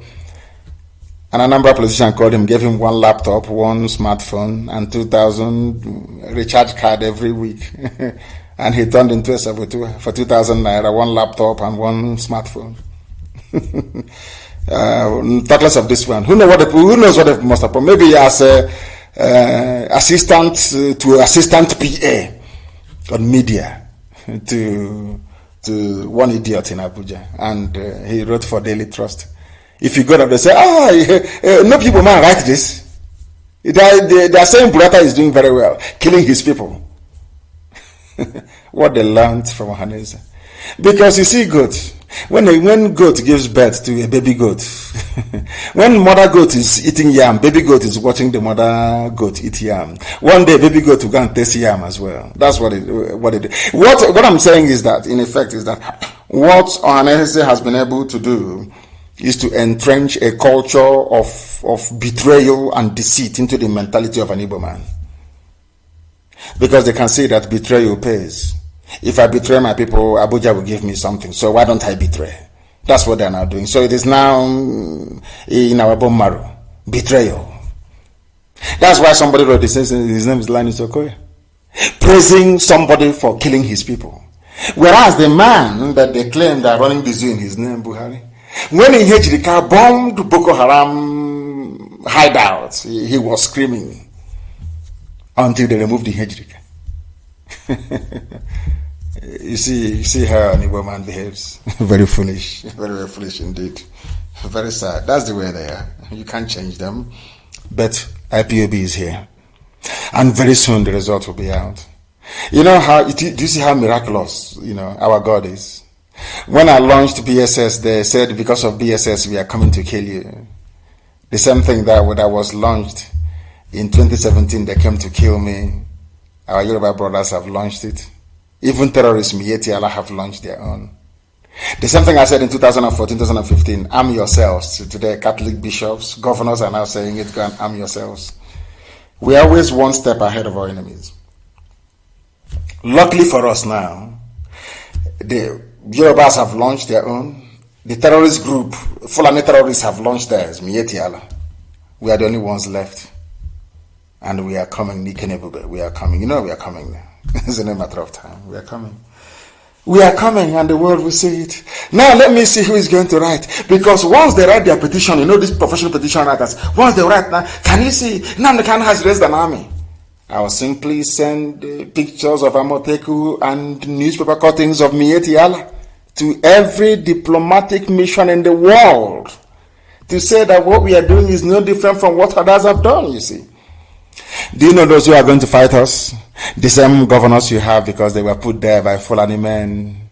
Fulani will call them and say, what are you doing? Are you there? But in their own place, they are funding bandits and terrorists. But in your own land, that IPOB is coming to defend you. They ask you to sabotage them. And you come out and you're talking rubbish. As usual. As usual. That tells you all you need to know. That tells you all you need to know. And this evening, I just want the world to have an insight into the brain of those that claim they are leading our people on the ground in Biafra land, be they in politics or in socio-cultural groups like Ohaneze. Ozadema petitions the National Judicial Council, I think that's what it's called, NJC, the AGF, his Fulani masters, over Supreme Court governor tag by the PDP. That was yesterday. He wrote to them saying, PDP are calling me Supreme Court governor. And the question tonight, are you not Supreme Court governor? Who made you governor? Did Imo people vote for you? The answer is no. How did you emerge governor? You went to Supreme Court. And it is another thing that I find distressingly baffling is this. How we all forget so easily. They went to Supreme Court. Supreme Court tabulated the number of votes cast. And it is more than what INEC submitted. And that was how he emerged as the governor. Supreme Court sat down and said, let's make him governor. Some of you thought is the Fulani Caliphate. They want Uzodema or their pet, their stooge, to give them an Ohaneze PG that is loyal to them, even more loyal than the present one you have. That's why they put this ex-criminal there. 419 in Lagos. He was the secretary of 419ers in Lagos. He was a professional scammer, a thief. He will write a letter and tell you, come and buy, or we want to sell airport or land to you, and they scam you. These are the type of leaders you have. This is the type of person who emerged, that they chose, a criminal they know is a rogue, to be Imo State governor. And Ohaneze visited him, solidarity visit. No honor, no dignity, no discipline. Oh dear me. Welcome to the world of mad people. Imo State Governor Hope Uzodinma has petitioned the National Judicial Council and Abubakar Malami, who is himself under probe and investigation over the tag of Supreme Court governor used to describe him by the PDP. Hope Uzodinma, who brought you out, is it not Supreme Court? Not only did the Supreme Court bring him out, this Supreme Court full of monkeys with horse wig on their head, they sat down. number of voters in Imo State was 850,000. Supreme Court conjured up 935,000. And the simple question was, or is, where did you get the extra votes from? They don't know. Is INEC not your umpire or electoral referee set up by an act of parliament? Yes. If I want to know the number of people that cast their votes to put in that terrorist sponsor El Rufai in Kaduna, who do I go to? I go to INEC, not to Supreme Court. So Supreme Court, who did you go to determine the number of votes cast in Imo State? Nobody. Even INEC was raising their hand to speak in court. They said, no, sit down. This bunch of fools sat down and decided to award votes to Hope Uzodinma. That was how he emerged, courtesy of Supreme Court. And nobody will stop. Everybody will keep calling him Supreme Court governor until he leaves that place. Our people don't know it's a slap on the faces of all Biafran people. You don't know that? A very dirty slap. With Hope Uzodinma, what the Fulanis are saying to is that we can do anything we like. For the idiots asking us to go into politics, you can see it now from number 4 to number 1. What can you do? Nothing. They have army at Obinze. If you talk, they will shoot you dead. And the world will ask what is happening. Oh, let's ask Britain. Britain, they'll go to UK and ask them, what is happening? Did you hear all the shootings of the protesters in Owerri? They say, oh, no, it's a minor, it's a farmer-header clash. And the case will be closed. These are the things I want. As long as you listen to us, your life can never be the same. You will be able to reason properly. I want the world to understand why in Biafra land we have a conveyor belt of saboteurs. Conveyor belt. Because the political leadership, they got to where they are by compromising and sabotaging each other. That's how they got to where they are. The sociocultural group itself, or Hanese, they are the ones that have entrenched betrayal as a way of life, as a way of reasoning. That is why every idiot will come, okay, now. I remember when we were growing up, Chubo Kadiwe was our role model in terms of politics. He read political science and he was well spoken and he was very good and he did brilliant things and all the rest of it. Everybody within that Shagari era, not because they supported MPN, but because of Chubo Kadiwe, they wanted to read. Every young, impressionable, teenager wanted to become a political scientist, to be like Chubo Kadiwe. There's something that is happening now. You have seen that these people, they made it by betraying one another by selling our land. So everybody wants to betray and sell our land. So they can be like Hope Uzodinma. Who knows? They can make them governor one day.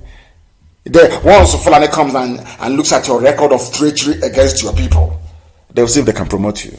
That's why you have endless supply of saboteurs every blessed day. But of course, everything. And very soon, result of Bonana. Very soon, the world will hear about them. Very, very soon. They'll be shamed very soon. You will hear about them. We're IPOB. We are the largest mass movement on this earth. Bar none. When we march, the earth vibrates. The largest in the whole world. And that is why our enemies are afraid of us. He is the Supreme Court governor, and that remains his name forever and ever because they appointed him. With what is happening in southern Kaduna, what is happening in Katsina, what is happening in the rainforest, as this very good man put it, the former deputy governor of the CBN, what is now very clear is that there is a genocidal war going on. In the midst of the genocidal war, the Fulanis have come to Nimbo, they have come to Ozowani, they have come to Oka, they have come everywhere, they are settling in our land by force. Somebody will rise up from the same land where people are crying, where women are saying we cannot go to the farm anymore.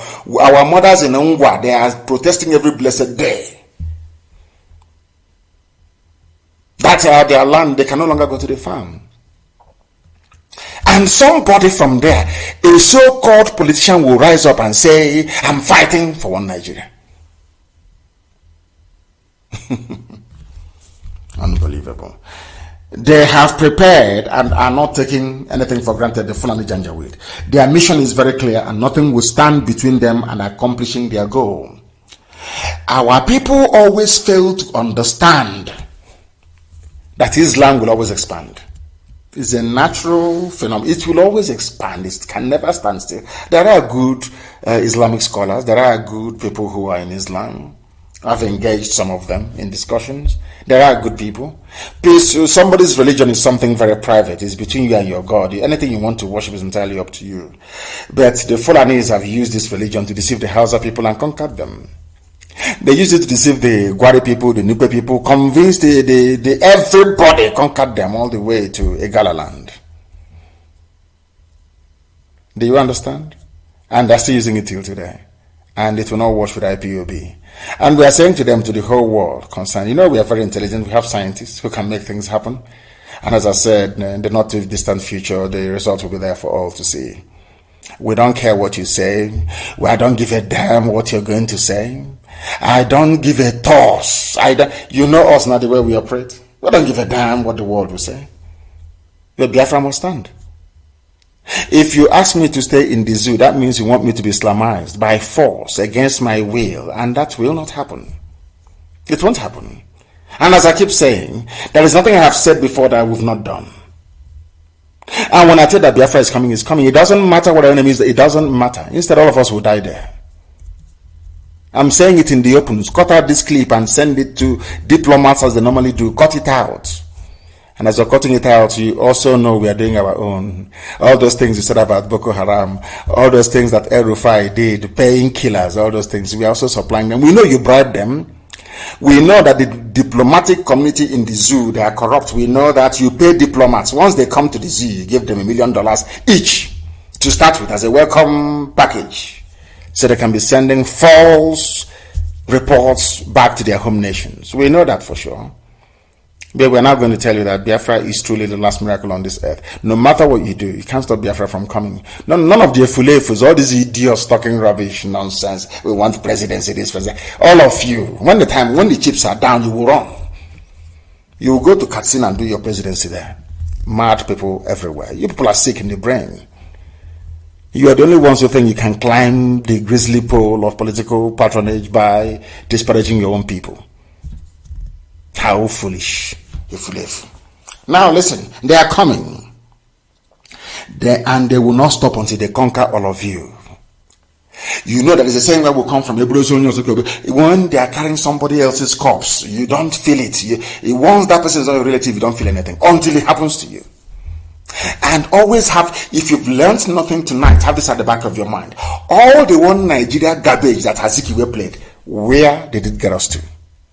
To tell you how much they hate us. To tell you how much Britain and the Fulani, how much Britain has turned the brain of the Fulani to hate. Once they see a Biafran, if they see an Igbo man, it is pure hatred. Is this? The day that I realized that Ojukwu never seceded. The day it came, but if you see how they went into history books all over the world, even on secessionist, you would think that Nigeria has been existing for the past 6,000 years. Nobody took time to say, but these people have been existing before you created your Nigeria. Nobody said that Ojukwu went to Aburi and negotiated a confederation with Gowon. Nobody said it. Nobody wrote and said Ojukwu stayed in Enugu and said, no, I will not go back to join a one unitary Nigeria. On Aburi I stand. They never said that, which was restructuring. So all the idiots talking about restructuring, want to restructure, I ask you, what did Ojukwu go to Aburi to do? You know their brain is so shallow. You know, zoo education. They don't retain information. The thing about the brain of your average Nigerian, a monkey in the zoo, is that they have a sandy brain. You pour information, they retain it for one day, and it keeps percolating until they go to the toilet and they urinate it out. And it's gone. They don't know how to hold anything for reference purposes. They don't know the reason why you go to school and you learn is for reference purposes. You tell them something, they cannot retain it. You say to somebody now, the reason why I don't believe in Nigeria is because look at those that believed in it. Where are they today? Like Azikiwe. When he or she wants to respond to your argument, they forget entirely what you've just said. They go to a new point. I say, oh, but I want to be a Nigerian. But those that went before you and preached one Nigeria, their villages are now under Fulani occupation. Do you still believe in one Nigeria? They can't answer. And then the next day, they go back to the old argument. That is the brain, very porous brain of these people. In all these genocidal conflicts, lives have been lost. And I want all of you to understand that the reason why the Fulanis are getting away with murder, literally, is because Britain is supporting them. As I said, immediately after the Second World War, there was a gentleman's agreement, reminiscent of the 1884-86 Berlin Conference on the partition of Africa. Do you know what they decided? They said that anywhere you are remains your area of influence. Although we may give them their flag as independent nations in Africa, but we still control their destiny. Ask me how, and I will tell you. Some of you don't know this, but I've said it before, and allow me to repeat. You see Togo. Togo, after Benin Republic and before Ghana. Do you know that Togo was a German territory before? Togo was a German colony. It was given to France as compensation or reparation after the Second World War. Are you aware of that? Togo in Africa, that had nothing to do with the war in Europe, was used to compensate France. Do you know that Cameroon was also German?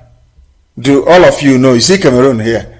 Both Ambazonia were dear brothers of Ambazonia and the North. Do you know that they were controlled by Germany? That after the Second World War, they cut it off. Northern part was given to France. The southern part, the Anglophone, was given to British as compensation. You see Africans in our villages fetching water from our stream, trying to make ends meet. They were in Europe discussing who will own us. That was how Togo became a French colony. That is how Togo is today using CFA. Do you understand how they share your lives? So anybody telling you that Britain doesn't decide what is happening in the zoo, you are either deceiving yourself or you are completely daft. They still see Nigeria as British territory till tomorrow morning. You cannot do anything there without going to Britain first. Why is it then, why therefore is it difficult for all the French West Africa to break away from CFA? Break away now, let's see. You can talk, you can do all your meetings you like, but France is controlling you, and so shall it be. Because you're niggers from Africa, you have no direct control over your lives. You sold your future, your fathers betrayed you, all of you. You are properties of the Europeans. This is called neo-colonialism. You are nothing. That is why in the zoo, the Fulanis can kill everybody. Because the first person you defer to is UK High Commission in Abuja. You ask them what is going on, and you say it's nothing, it's just a minor clash here and there. And they continue to enslave you. You see how your life is? The life of a nigger is very, very hard, isn't it? Defend yourselves against them. That is the talk. But if I say defend yourselves, they say Nnamdi Kanu is a terrorist. But Boko Haram and Miyetti Allah, who are the ones, the bandits killing people, no one has gone for ex parte motion, asking for them to be tagged the terrorist group. All of you are there, 200 million people, as foolish as ever, mopishly looking, looking. Bandits are killing you. Nobody has gone to court to say, let us label them a terrorist group. But an unarmed group asking you to defend yourselves, all of you were there, IPOB was tagged a terrorist group by the Fulani. Do you see such hypocrisy and such double standards?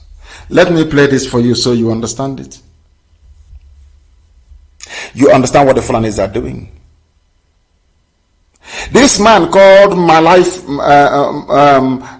Malafia is called, the former central bank governor. DSS invited him, but the same DSS has never invited Miyetti Allah leader for going and saying that the Benue belongs to them, that they will kill and take over the people's land. They have never invited Miyetti Allah leader. Britain is there. DSS is because they are Fulani. Everybody is Fulani. Miyetti Allah is a Fulani terrorist group. Nobody has ever invited them. And all of you wake up in the morning, I want to defend Nigeria. I will defend Nigeria. When I look at, I say to myself, but the Europeans, these are the people to experiment with. They're looking for guinea pigs to test COVID-19 vaccine and all the rest of the stupid drugs you make. You look at, there are enough black people who are so foolish that all they are good for is for laboratory experiment. I'm telling you the truth. Let us listen to this preacher, Prophet Isa El-Buba Sadiq. I didn't ask you to listen to anybody else from IPOB. Listen to this man. I am playing for you people who are not Biafrans. These are people who that Britain gave to the Fulani, calling them North. Any day you realize what Britain came to do, you will know. Do you know that Britain came, and do you know that the creation of Nigeria itself is a direct project of Satan? Do you know that the reason why that place was named Nigeria? Nigeria means nigger area, black area, darkness, poverty, backwardness, satanic. That's the meaning of it. Do you know why they named it Nigeria? Was because we are children of light, because of Biafrans. Are you aware? Do you know the reason why they named that place Nigeria, a place of darkness, was because we represent the light? Do you see why we love Ojukwu so much? Ojukwu himself doesn't even know what he came to do. I don't think he knows. He thought it was just an accident. You know, people were killed in the north and he went back home and declared Biafra. No. God was using him for a purpose because his heart was clean and clear. He was a good man. Our eternal leader was a good man. His heart was clear. God saw something in him and used him at that time to announce his kingdom to come. And they all went after him. That thing Ojukwu saw 50 years ago is now happening, isn't it? Because we are blessed. Britain created Nigeria because of us. They have come. Satan sent them to extinguish the light, and that light is Biafra. That was why they named the place darkness. And empowered the Fulani so much. The Fulani has no job in life for the British. Suppress Biafra, keep them down, kill them, massacre them, jail them, do anything you like. We are here, we are Britain, we will defend you anywhere in the world. That's what's been happening. Let me play what this man said, and we try and bring the program to a close. Let me play it for you. There are many things to cover, but I'm sure on Friday morning we'll go through them. Listen. The question I want to ask. Yes. Has the Nigerian Constitution denied any Nigerian of self-defense? Still on self-defense, so. You remember that thing I said in Los Angeles? They said Nnamdi Kanu is looking for war. Bring him, hang him, treasonable felony. This is a pastor. His name is Professor Isa El-Buba Sadiq. The same thing I said. The same thing Roman Catholic priests said. May God bless them. Roman Catholic bishops. The same thing that our dear brother My Life said on Crossfire interview. Ex-CBN governor. The same thing that I said 5 years ago. Do you know those that asked for me to be killed were mostly Igbo people? Because I said that we need guns and bullets to defend against what is happening today. Those things have come. They are now happening. And instead of us to face it as an existential threat and deal with it, people are talking about presidency as if they are drunk, as if they are foolish. As if they are foolish. I don't understand these people, honestly. I don't. And I keep asking, the same road that Zik and Nnamdi Azikiwe took that led to the massacre in Nimbo and also one is the same route you want us to take again. They've learned nothing from history. Let us listen to this very prophet. And if the answer is no, that the Constitution of Nigeria has given you the power as a citizen to defend yourself when the aggressor comes in. The question I want to ask every one of the increase in the militancy and the attack on innocent lives. By the Fulani. The question I want to ask you. Ask it. What stopped from defending yourself? What stops you from defending yourself? The same thing Nnamdi Kanu said 2014, 2015. Everybody is now waking up to that reality. The same thing that IPOB formed, BSS, that people are now forming today as vigilantes to defend their nations. We are always one step ahead of our enemies. And when we unveil who we are, the whole world will be shocked. Then they know we've not been sleeping, we've not been joking. Then we tell them that this same Biafra, if you don't give it to us, we'll all die there. I'm telling you, we'll all perish there, all of us will die there. We'll have nothing. Let us tell them we are learned people. If Janjaweed, Boko Haram, uneducated, unintelligent people can hold you down for very many years, think of what we can do in this day and age. If our fathers can build a Juku bucket, think of what their children and their children's children can build today. We are fanatical about Biafra. And I want Britain to understand this. I'm an Anglophile. I hold a British passport. I love England very much. English people, they are nice people. The British, in essence, if you meet an average British person, they are conscientious. They are very good people. They don't believe in evil. That was why Oluwade Kwano managed to go to a British court to win his right to be free. Because in England, reason prevails. If you go to a court in England and convince a judge that black is blue, once you present your evidence, he will agree with you. They are highly civilized people. But some people that work for their governments are letting them down. I am an Anglophile, as I said. I will always defend British interests anywhere, any day, anytime. But not the defense of an interest that is designed to perpetuate racism. The creation of Nigeria is a racist construct. It was born out of racism to suppress Biafra. But this light of God you cannot suppress any longer. That is why to us Biafra is everything. It is the air that we breathe. It is more than all you can imagine. They say we are fanatical about Biafra because yes, to us Biafra is our religion. And here on Radio Biafra is where we worship. And do you want to know why? Because the God Almighty in heaven, Chukwokika Abiyama, is our God. I love you very much from the bottom of my heart, I must tell you that. But from me, from here, it is good evening.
worship and we lost the face of our God.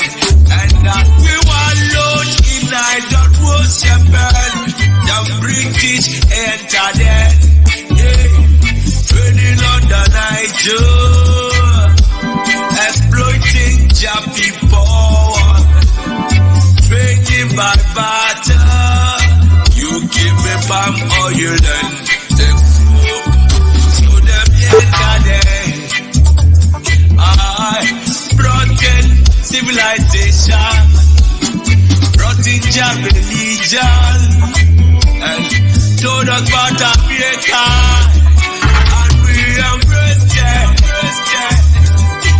I never knew them got ulterior motive. With religious pretenders amongst our brethren, with denomination, tear us apart.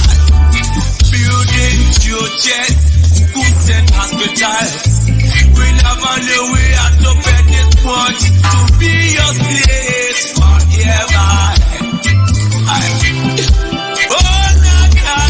So we fought so hard against them systems, fighting against them schisms. We fought so hard against them systems, fighting against them schisms. But our lives have gone poor. At the very spot we left out when we are gone. Now it's the time to be restored. Great Biafra be restored. I want freedom for my people. Freedom for Biafra. I go Biafra. Land of the rising. Land of the rising sun. My home, my father. The descendants of Abraham. From Father Isaac, the rising. Descendants of Jacob. Biafra is under legend. My home, my fatherland. My origin, a legend. Why are you people lying? Why don't you tell them they want an independent Biafra? Oh, they're fighting for their freedom. So we owe everything to Chukwuka who asked us to come. Not by our own might, nor power, nor will, but by the grace of His hand. Back in 1940, amalgamation, colonial master, criminal master, I'm a sinner soldier named Frederick Lugar.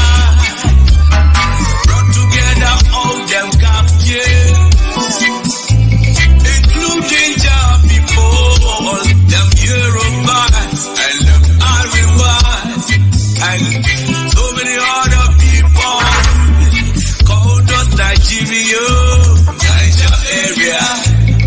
Oh, Nigeria, people with different religion, different beliefs, yeah, different in culture and tradition, different language, different in everything, overstanding on the reason us to coexist together in the plant of confusion, describing the soil and the water that can never be there. Planted the cabals, the representatives